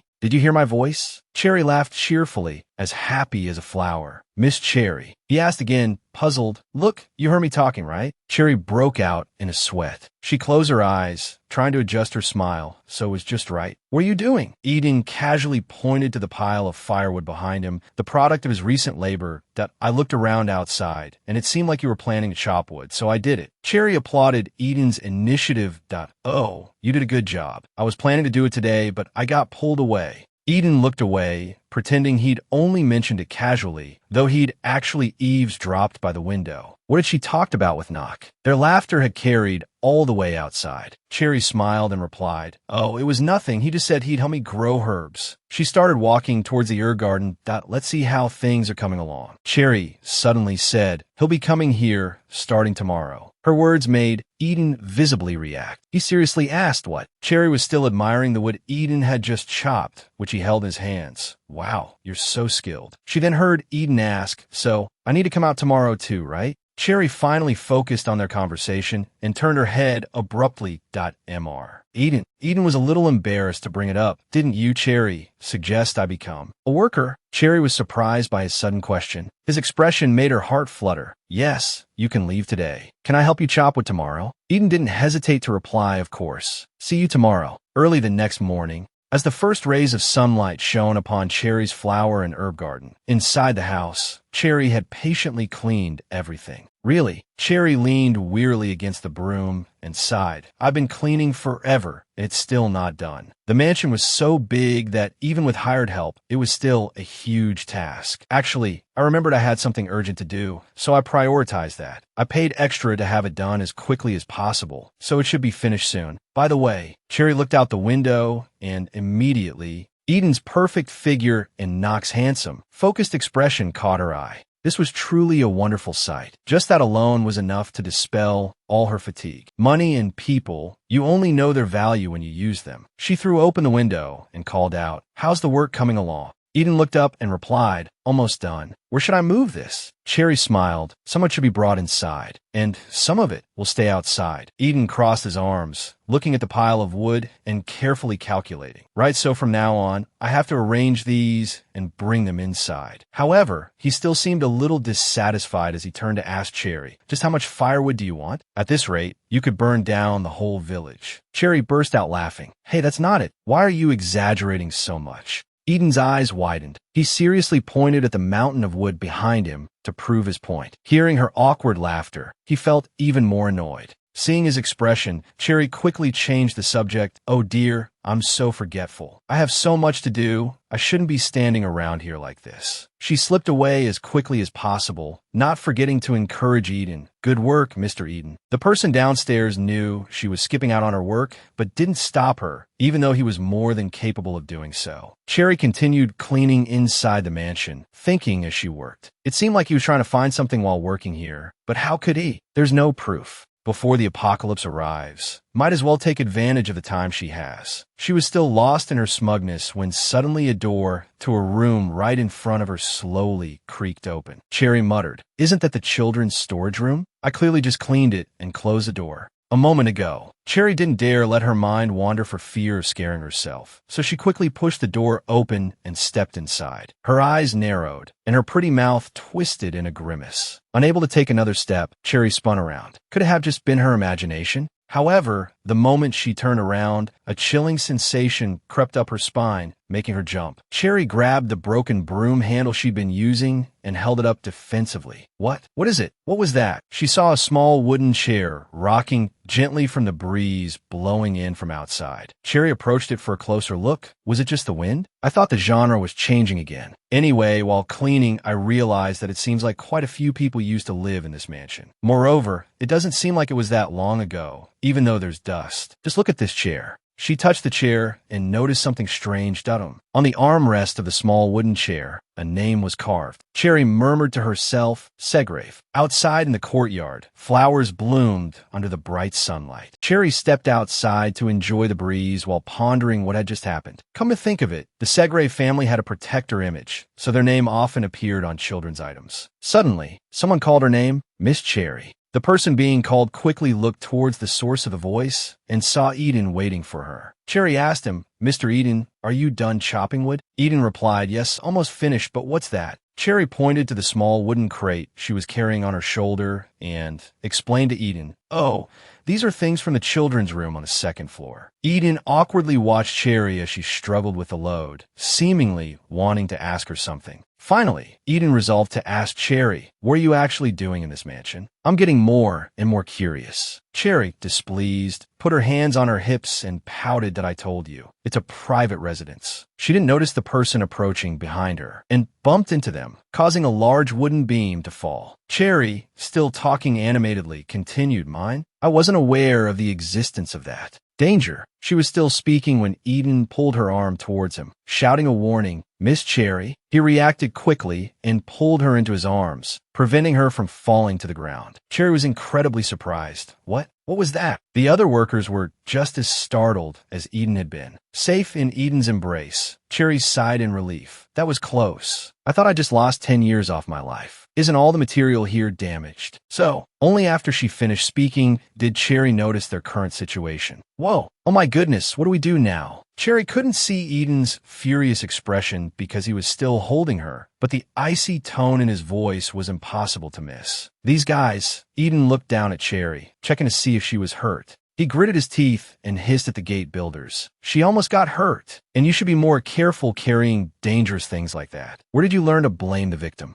The scolded builders were stunned. They looked at Eden, whose actions seemed to threaten their very existence, and thought, Asterisk, what's this? I've never seen him this angry. Is he putting on an act? Asterisk. Eden helped Cherry up. She looked directly into his eyes and sincerely said, Thank you. Eden gently told her, It's a good thing you weren't hurt. Eden's words thoroughly fueled Cherry's possessiveness. She thought, Asterisk, I really want to hire him. He's good looking, and having him around long term would be very convenient. Too bad. Asterisk. Eden left her, saying, Well then, I'll go finish chopping the rest of the firewood. Cherry smiled at him. Okay. She hadn't even finished thanking him when someone interrupted. Ha, Lancaster, what are you doing? Playing lumberjack. It was Knock. His sudden appearance, coupled with his mockery of Eden, further annoyed Cherry. Asterisk. Ugh, so annoying. Now I understand why Eden can't stand this guy. Asterisk. Seeing the heavy axe swing down, she knew Eden was furious. Cherry sighed. Right. This time, Eden spoke up, seriously telling Knock, I told you not to spout nonsense in front of me. Yet Knock had the audacity to reply, I came here because Miss Cherry invited me. Why are you talking to me like this? He looked at Cherry pleadingly. Isn't that right, Miss Cherry? The person in question gave him an unfriendly look. Yes, but have you caught any insects yet? Her question made the atmosphere between them awkward. Cherry quickly and bluntly said, Honestly, if you're not going to work, then get out of here. Knock told her, As a gentleman, how could I do such a thing? I'll continue catching insects now. Knock quickly slipped away, leaving Cherry still sitting on the ground. She slowly stood up and sighed heavily. Even though I'm making this so-called secret hideout, why isn't there a single peaceful day? Eden's voice interrupted Cherry's thoughts. She looked at him and listened carefully to his words of caution. Please be careful from now on. Eden picked up the axe from earlier. He ran his fingers along its surface. Because there's construction going on here, accidents can happen at any time. Cherry put her hands on her hips, thinking, Asterisk, what's this? Before, he looked at me like prey, and now he's being all kind. Asterisk. Eden continued to question Cherry. Why aren't you saying anything? I guess no one told you about this, huh? Cherry, surprisingly competitive, retorted, What? Of course, someone told me. Harrison and Susanna care about me a lot. She suddenly thought, Asterisk. Speaking of which, I really miss them. Are they doing okay? Asterisk. At the Sinclair villa, Harrison was still pondering something, but he seemed a little tired today. He closed his eyes tightly, suddenly feeling very sleepy. It must have been because he'd overexerted himself handling Miss Cherry's urgent request. This letter from Miss Cherry. He'd gone to great lengths to hide the dead mailman before the police investigation. Now, let's see what this troublesome young lady wanted this time. The contents of the letter, placed neatly on the table, were just a few lines. Harrison, when I said I wanted weapons, you weren't actually preparing things like guns and ammunition, were you? Harrison felt quite disgruntled by her question. Since someone wanted to shoot someone dead, I thought you'd like them, so I prepared them. In the letter, Cherry told him that if that were the case, he shouldn't hire anyone, but bring them himself. Eden Lancaster is here. I hear he's been transferred to the Brunel Police Department. Harrison thought to himself, if it's Eden, then he must be Bennon's mad dog. Speaking of which, I think he's been investigating me lately. Cherry had truly solidified his suspicions. It seemed he knew something about the arms smuggling and suspected they were behind it. Harrison calculated, could he think Miss Cherry is behind it, which is why he came to Brunel. If he investigates me, it's fine. But if he targets Miss Cherry, that's a different story. Miss Cherry is the one I have to protect, the one who is important to me. The first time I met Miss Cherry was when I was about 15 years old at the Royal Academy. The headmaster led me to meet someone. Harrison, you must come and greet them. I understood clearly then that because I had no money, I couldn't enroll in the Royal Academy. The headmaster told me, this is Mr. Sinclair Booth, who will be sponsoring you. I recall the Sinclairs had decided to sponsor me. Immediately afterward, they greeted Harrison warmly. He was also a well-mannered boy. He bowed his head and said clearly to Cherry's family, Hello, I'm Harrison. Thank you for helping me. I will never forget this kindness. However, one of them told him, as family, you shouldn't say such things. You're Cherry's older brother now. Harrison's life changed completely that day. That was also the day I first met Miss Cherry, and Miss Cherry was... Harrison couldn't believe Cherry accepted him as her brother. He was so important. Harrison knew, family, from the time I was born until now. This was the first time I'd heard that word. It was just a casual remark from a child whose parents were always busy with their business. But I made a promise to myself with just those words. Cherry is my sister.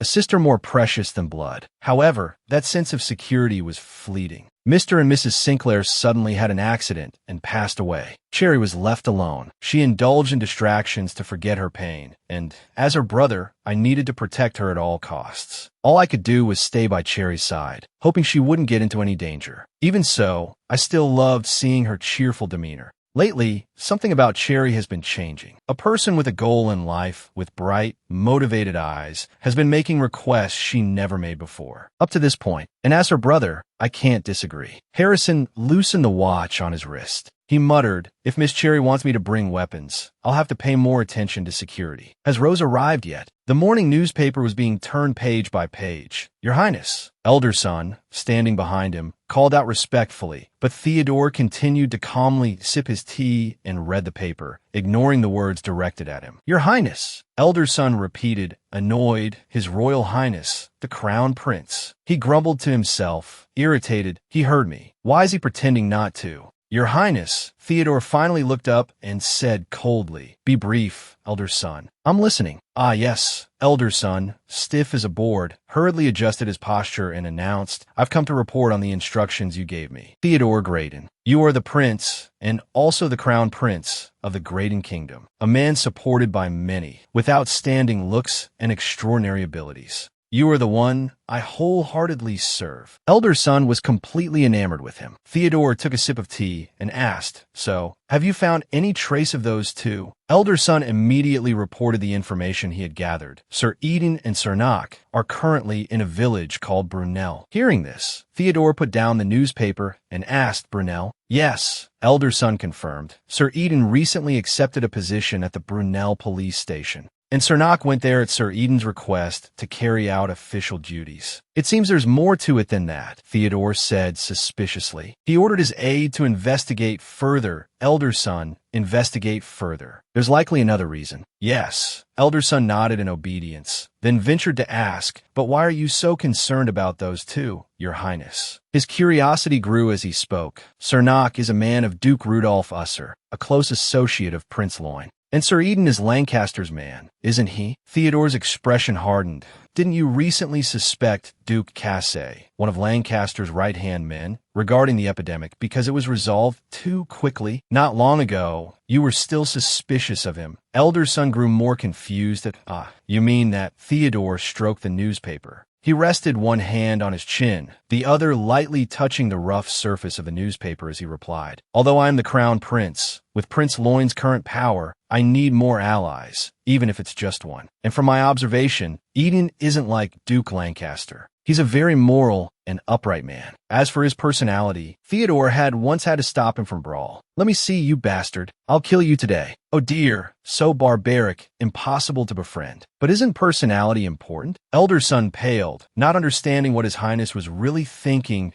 "Isn't that why his nickname is Benin's Mad Dog? Anyway," Theodore concluded, "investigate thoroughly why those two went to Brunel." "Yes." Elder son obeyed. Alone in the room, Theodore sipped his tea, lost in thought. Those two can't possibly live peacefully in one place without a good reason. There must be something. The surrounding people gasped in astonishment that, oh my, that young lady is so strong. The sound of carriage wheels creaked as they slowly rolled along the ground. The weather was beautiful today. Cherry, dressed beautifully, went outside with a cart beside her. Because of her body's fame, Cherry felt proud and satisfied to be noticed by many. Suddenly, she was startled. "Well, she's not to be trifled with either," she muttered, frowning as she looked over. She hadn't been in the village long, but it was already crowded. Women and older ladies were surrounding a strikingly handsome man. Well, he's a handsome and approachable doctor, so it's no wonder he's popular. Knox suddenly looked up, and their eyes in the original story, Cherry muttered, recalling the plot.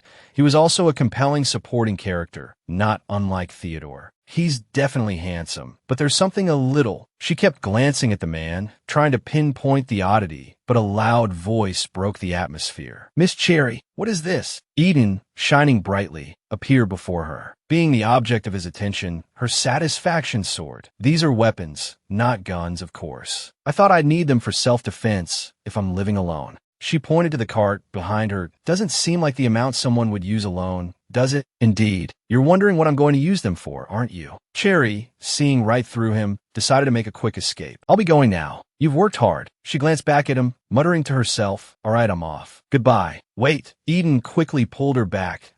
There nothing to do with the mansion today. Cherry furrowed her brow in confusion. Huh? Like firewood, for instance? She frowned, not understanding what he wanted. Eden chopped enough firewood for 2 years yesterday. Eden continued to beat around the bush. Then I'll help with something else. Hey, Eden, I understand why. She stopped abruptly. What are you two talking about? Knock stepped in. May I join you? Cherry mumbled. I knew someone would come. So, about the work? She ignored Eden, who was standing dumbfounded, and turned to speak to Knock. He smiled and replied, everyone is healthy, so I finished early, and handed her a bouquet of fresh flowers. Why don't you put the weapon away? I'm just talking to her. Knock seemed slightly worried seeing Eden holding a gun. Cherry was beyond startled. When did Eden pull that out? She tried to defuse the tension. She's free to talk to whoever she wants. Here we go again, another argument. This familiar scenario. She closed her eyes briefly, easily predicting what would happen next. Looking at the two men glaring at each other, she muttered, I need to continue setting up the hideout. They followed close behind, Knock still smiling, Eden with a cold expression. Halfway down the road, Eden started yelling at Knock, and Cherry finally lost her patience. As the two continued their heated exchange behind her, she snapped, I don't know what your scheme is, but I want you to leave if you don't want to get slapped. Knock retorted, you have a nasty mouth. Anyone would think you're a street thug, not a police officer. Don't bother, just get out of here, Eden said, dismissing him. Cherry couldn't contain her frustration any longer. Didn't you hear him? Knock said haughtily, I'm here because Miss Cherry asked me to come. She glanced back at the two who had been bickering the entire way. I'm seriously going to throw both of you out. She turned around angrily, flipping a page in her notebook. If you two don't shut up, I'll leave you both behind. Honestly, I have so much to do, and I can't even focus. Miss, a voice suddenly interrupted, breaking the tension. This tension, Cherry turned around, searching. Could it be? She joyfully abandoned her previous anger. This voice, Susanna. Seeing her, Cherry burst into tears, 2 streams flowing down her face, but she's finally here. My angel has come to save me. Seeing Susanna's figure, Cherry ran quickly and hugged her tightly. It must have been hard getting here, she asked gently. Susanna shook her head, replying, It's all right, Mississippi. It was just a bit surprising because this place is a little remote. She continued, a little embarrassed. Anyway, this is the mansion where I'll be staying with Miss, so I need to get used to it. But Susanna noticed unfamiliar faces in the distance looking their way. She asked softly, Miss, who are those people? Cherry, not paying them any mind, just clung to her. Let's start unpacking. She stared intently at the 2 men who were awkwardly looking around. They don't seem quite right, coming in and out as if they own the place without being called. Aren't they supposed to be workers? Susanna stopped paying attention to the 2 men and spoke excitedly to Cherry. So,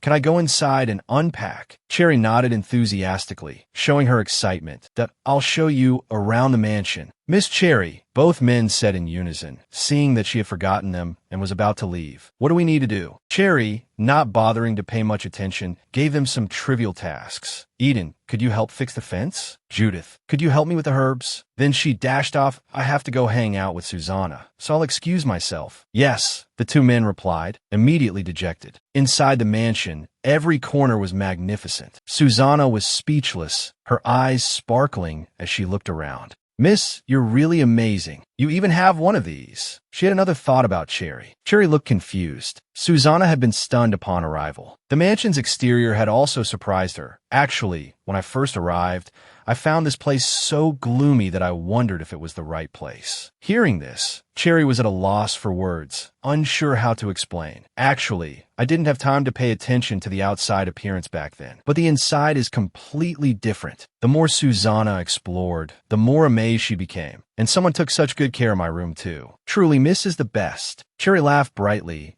Oh ho ho. It's no one else. This is the room Susanna will be using, so I had to pay attention to it. Susanna was nearly moved to tears, Miss. But then she noticed something strange outside. But she noticed a strange occurrence over there. A conflict was unfolding outside the gate. Susanna pointed at the 2 men arguing.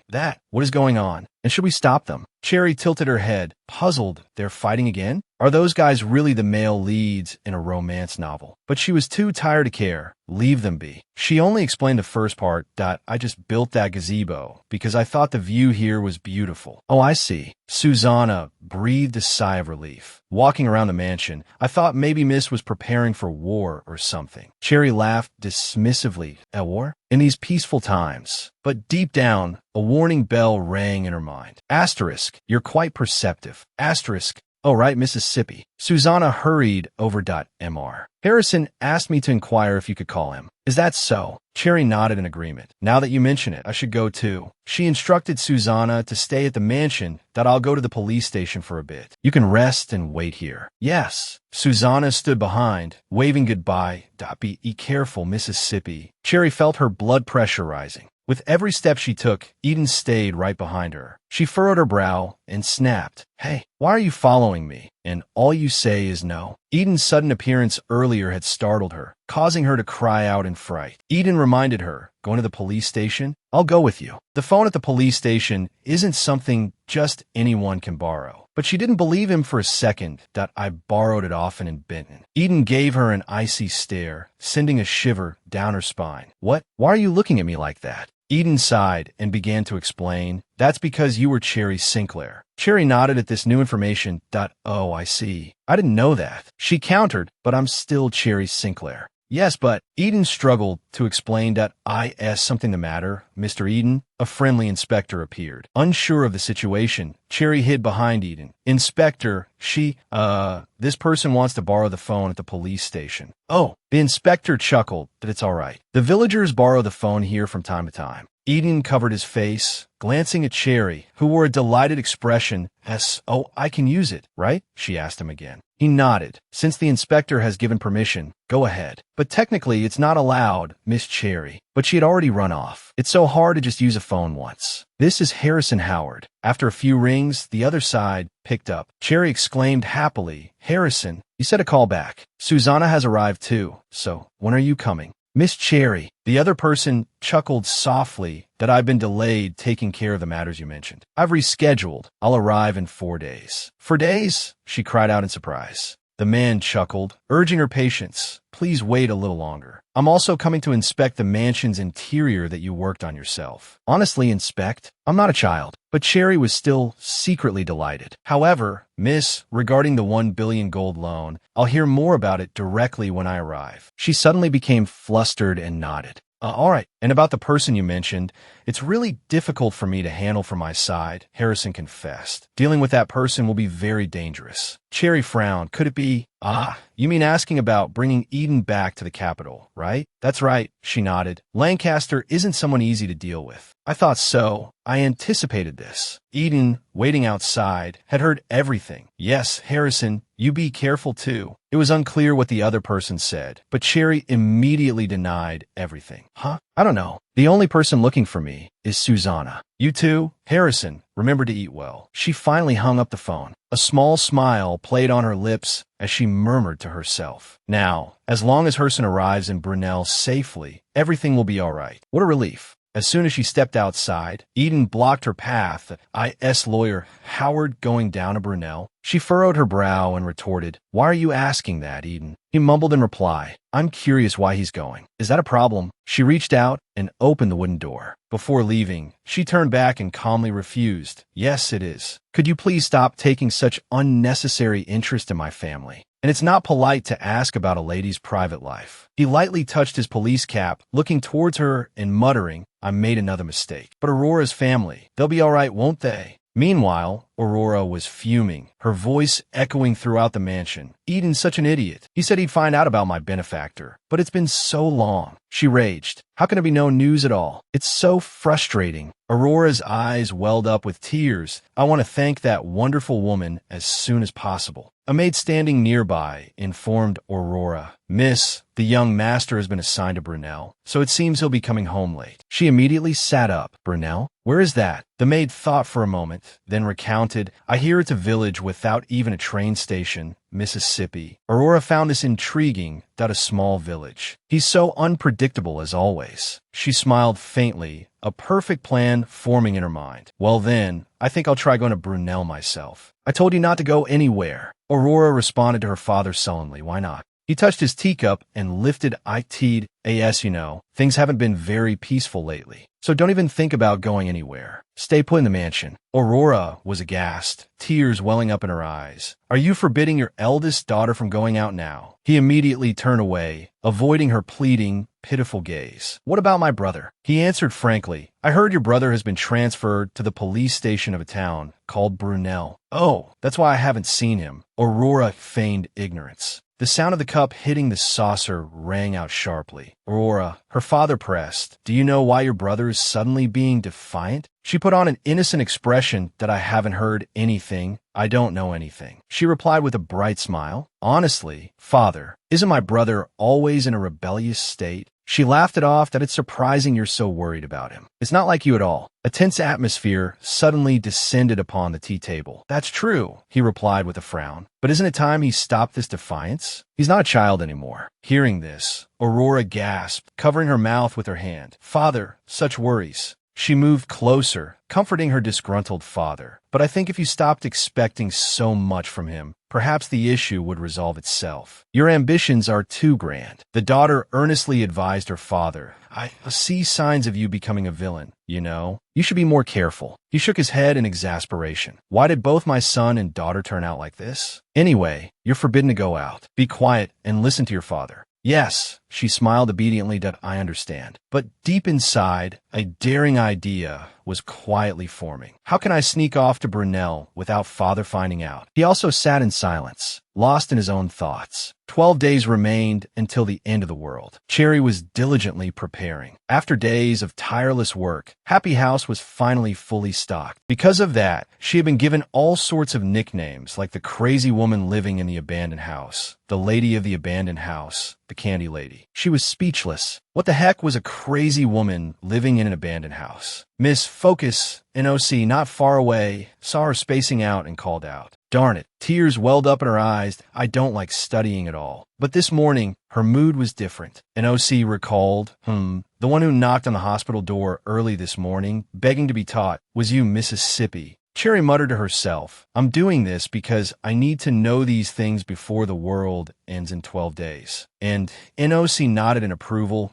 I honestly didn't think you'd keep up with me this well. Cherry gave an embarrassed laugh, because I'm very interested in these sorts of things. Another thought crossed her mind. I can't say it's thanks to memories from my past life, but let's just say it is. NOC furrowed his brow and nodded. I didn't expect Miss Cherry Sinclair to be interested in this. You definitely have another reason for being here, besides the alpinus herbs, don't you? Thinking back, Lancaster's suspicion of her was justified. She tried to maintain a smile, but inside, she was seething with resentment. I'm sick of being suspected, she cried out. I find that quite interesting, actually, NOC shared with a smile. This is the first time I've met a woman who wasn't smitten upon seeing my face. Their eyes met. Are you doing this on purpose now? Those sparkling, flirtatious eyes. I could see right through them, even if I closed my eyes. Are you trying to seduce me? He finally relented. All right, no more joking around. I'll teach you other first aid methods. With me here, you probably won't need them, but this is the method to use for serious injuries. Hearing this, Cherry abruptly turned and stared at him wide-eyed. What? She muttered, thinking if you tell me, I'll be very grateful. Oh my, she dropped her ladle-like composure. That sounds interesting. What do I need to do? NOC called her over and said, Can you hold the mannequin's leg for a moment? She stepped forward and gripped it tightly.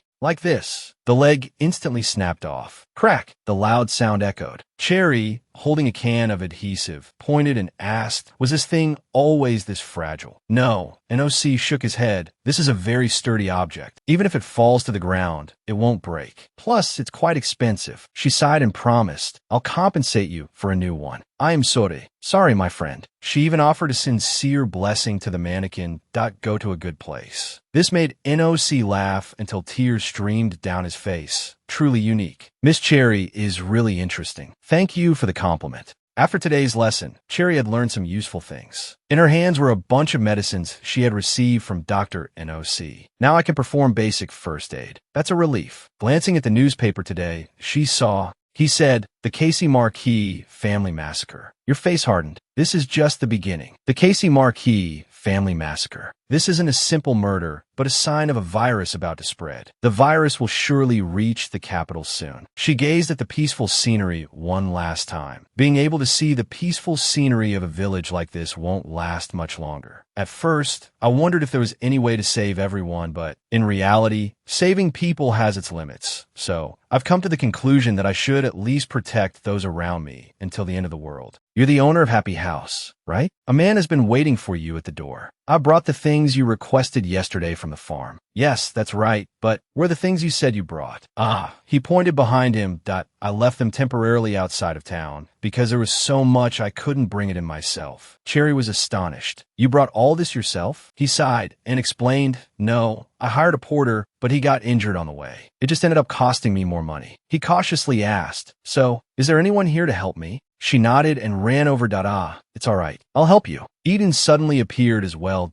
I'll help you. Cherry was already tired of seeing his face. No one summoned you. Oh. He stared at him wide-eyed in surprise. She understood. If you encountered that appearance, such a reaction was normal. What are you moving? Eden pressed. The two turned to look at each other. Cherry sniffed. Then, smiling, she replied, chickens, Mr. Lancaster. Oh, what? Eden immediately joined the chicken-carrying group. He glanced at the whispers around them. Nearby, some people were pointing and murmuring to each other. Eden also felt awkward. This Miss Cherry was truly difficult to understand. She glamorously carried 4 stacks of caged chickens and asked me, what's the problem this time? The problem is you're carrying 4 stacks, while the 2 men are only carrying 2 each. Eden replied with a laugh. It's nothing. You just look interesting. Cherry frowned angrily. Me, she muttered, glaring at him. Why? What's so interesting about me? But he was also puzzled. What is a noble lady like you going to do with all these chickens? Cherry excitedly shared. Do with them? Raise them, of course. Isn't a pet chicken just wonderful? Seeing her enthusiasm, the 2 men glanced at each other and shook their heads in exasperation. She became wary. Could her lie have been exposed? She decided to change the subject. Anyway, we're here now, so please prepare the chicken coop and help me. In the garden, he was placing each chicken into the large coop. I'm just asking to confirm. Eden began with Cherry. That you're not impersonating Cherry Sinclair, are you? Or were you threatened by the young lady to pretend to be Sinclair? She was speechless, and her face darkened, not knowing how to respond to satisfy him. Really? Now, even my existence is being denied. Say something reasonable, she muttered in admonition. Is the story about Miss Cherry raising chickens reasonable? Eden immediately retorted. She's trying to control her anger. Have some respect for other people's hobbies, will you? Is it so strange that I raise chickens? He recalled her earlier actions. He furrowed his brow, assessing the situation. Not strange, but what about that strength? I've never heard of Cherry Sinclair being so strong. Like that. She put on an air of nonchalance. Just remember how I used to take my supplements regularly as a child. You probably know that a strong, noble lady isn't exactly something to brag about, so it's not something to go around advertising. That's true. Eden nodded. She always did want to be a proper noble lady. Just then, Susanna appeared behind them, interrupting. Miss Cherry, what is it, Susanna? Is something the matter? She cheerfully carried a large bag. That I brought some things you left at home, Mississippi. I also saw this gentleman seemed to be giving you a hard time, so I came to check if you were all right, she whispered into Cherry's ear. Susanna. Cherry's eyes became teary with emotion. That you're a lifesaver. All right, let's see what we have here. Susanna opened the bag for Cherry. Meanwhile, the man who had just lost his chicken was chasing after it, yelling. Let me see. Cherry stared into the bag, stunned. Oh, this is... Suddenly, a blood-curdling scream from outside startled all 3 of them, causing them to turn around. That scream, Cherry feared the worst. Could it be? Both she and Eden quickly stepped out of the mansion. What happened? A monster, the chicken seller cried out in terror. In front of him was a strange creature. Damn it. Eden frowned. What is that thing? Where did it even come from? Cherry was frozen. This isn't the time for this to appear. No, right now. The most important thing is... She glanced over. Miss Cherry, get behind me. As soon as Eden finished speaking, she dashed forward. Before anyone gets hurt, I have to destroy it. If this is what I think it is from Susanna's bag. The monster roared menacingly as she approached. It radiated a destructive power greater than any weapon. Cherry splashed a blue liquid onto the monster. It shrieked in pain and finally collapsed to the ground. Her clothes are now stained with the blue substance. She stared, dumbfounded. That was dangerous. Somehow, I managed to defeat it. She finally looked back at Eden. They stared at each other. Cherry nervously searched for an explanation. That look on his face says he won't let me off easy unless I explain this. Should I lie? She forced a laugh. Yes, everyone all right? I didn't know there were bears around here. Suddenly, Eden's eyes widened in horror. He yelled as the monster rose again, even more grotesque than before. Miss Cherry, behind you. Oh, this. She glanced back at it with an icy stare, devoid of fear. Seems like it's not that easy to kill. Suddenly, a loud explosion rang out, and Cherry instinctively raised her hands to shield herself. Roskin appeared from the other side, holding a gun. Miss Sinclair, are you all right? She looked at him in surprise. Roskin, what are you doing here? I was hunting and saw a bear, so I chased it all the way here. Susanna fearfully clung tightly to Miss Cherry. Eden also rushed over. Roskin's face lit up. What is that, a wild bear? If so, it's worth a fortune. Cherry sprayed glue nearby as Susanna continued to cry. Eden glanced back at the wild beast, his mind full of calculations. It's all right now, he stammered, still trembling. A demon? That must be a demon. He continued to mutter fearfully, his face pale. There really are people in this world who believe in these things. If he spreads this around, cough, cough, the man coughed violently. Cherry became wary. Eden aprurochit. If you're not feeling well, we can take you to the clinic. Stop. She grabbed Eden's arm in a panic as he prepared to step forward. Please stay there. Don't move, she shouted frantically. That person, she muttered fearfully, has been bitten. He's about to transform. I told you not to go there. Seeing Eden ignore her, she yelled angrily at him. Not far away, the chicken seller was vomiting blood in pain. Miss Cherry, what are you doing? Her face was grim as she clung to his arm.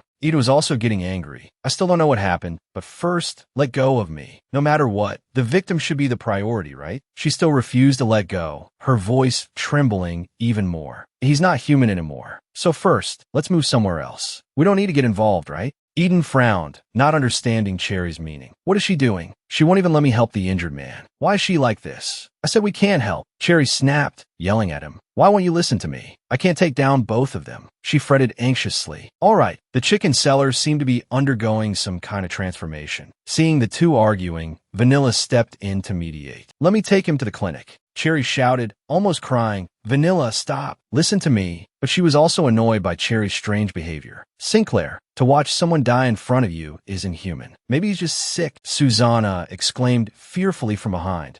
There's something strange about him. Look, then we should take him to the hospital even faster. Vanilla turned around, also stunned. Susanna yelled, wait, Miss Cherry is right. What's wrong with him? The man's body began to transform. His eyes became bloodthirsty, and his arms changed strangely. Damn it, Cherry became wary. It's finally happening. A strange figure appeared before the four of them. What's wrong with him? Vanilla stared blankly. At that moment, Cherry suddenly let go of Eden's arm, thinking to herself, it's okay, calm down. Look at that grotesque face. The transformation isn't complete yet, she muttered, and then rushed forward to confront it head on. If I'm going to kill it, it has to be now. The man was struck by a powerful blow. Damn it, she muttered. He's tougher than I thought. I have to finish this quickly, otherwise. Just as Cherry was figuring out how to deal with it, a gunshot rang out, catching her attention and causing her to turn around. Eden had acted in time. Then the three of them ran towards where she was standing. Phew, Miss Cherry thought silently, until Eden asked seriously, do you know why things turn out like this? Don't you? No, I don't know anything. You're still choosing to avoid it. Vanilla also realized something was strange about Cherry. So why did you stop us from going over there earlier? You must know something, right? It's just, I felt something strange about that man. She replied casually. That monster earlier looked like it was carrying a bunch of germs, so I told everyone to be careful. So that's it. Vanilla bowed 90 degrees and apologized formally. I misunderstood, Mississippi. I was unnecessarily angry. I sincerely apologize and am also extremely grateful, Miss Sinclair. It's nothing. She shook her head. Anyone looking at this situation would think I'm being difficult. Besides, it's not just you, Vanilla, who felt that way. Cherry subtly glanced at someone else. Their eyes both flicked to the man standing next to her. Eden also shuddered. To be a police officer and not realize this sooner, it's truly embarrassing, Miss Cherry.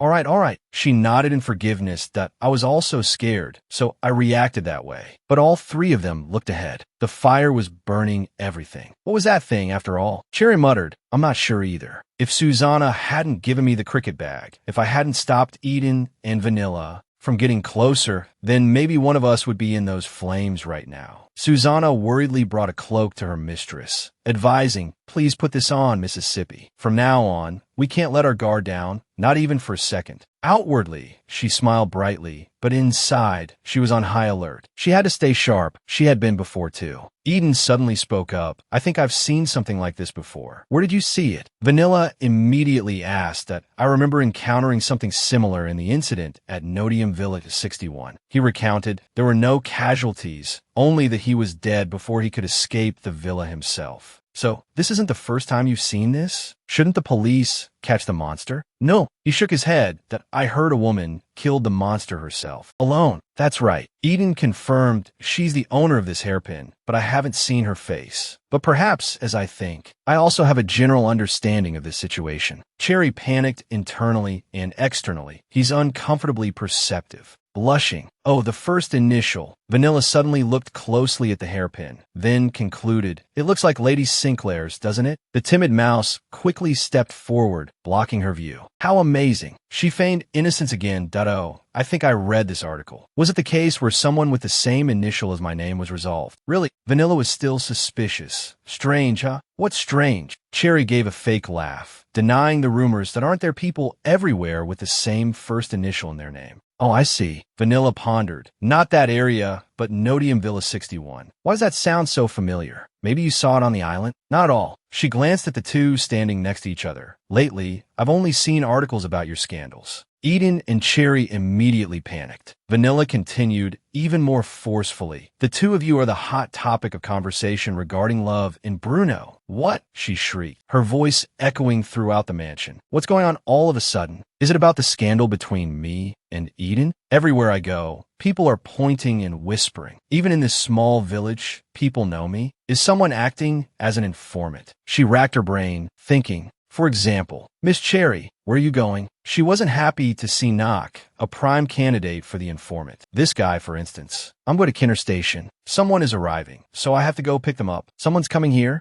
"Yes." She immediately interrogated him. "Rude busser, you're not selling information about me, are you?" Knock quickly waved his hands in denial. "I'm not that kind of person. If I were selling your information, our being here would surely be discovered." She nodded, thinking, so it's not him. At the train station, Cherry arrived shortly thereafter. Thankfully, the train was still running normally. "Huh, what's that sound over there?" Her curiosity piqued. She looked around. That wasn't the train running normally just now? Thank you for watching today's video. Our story continues with many exciting developments ahead. So don't forget to like and subscribe to our channel to support us and not miss the latest episodes. We wish you relaxing and enjoyable moments. See you in the next video. Thank you.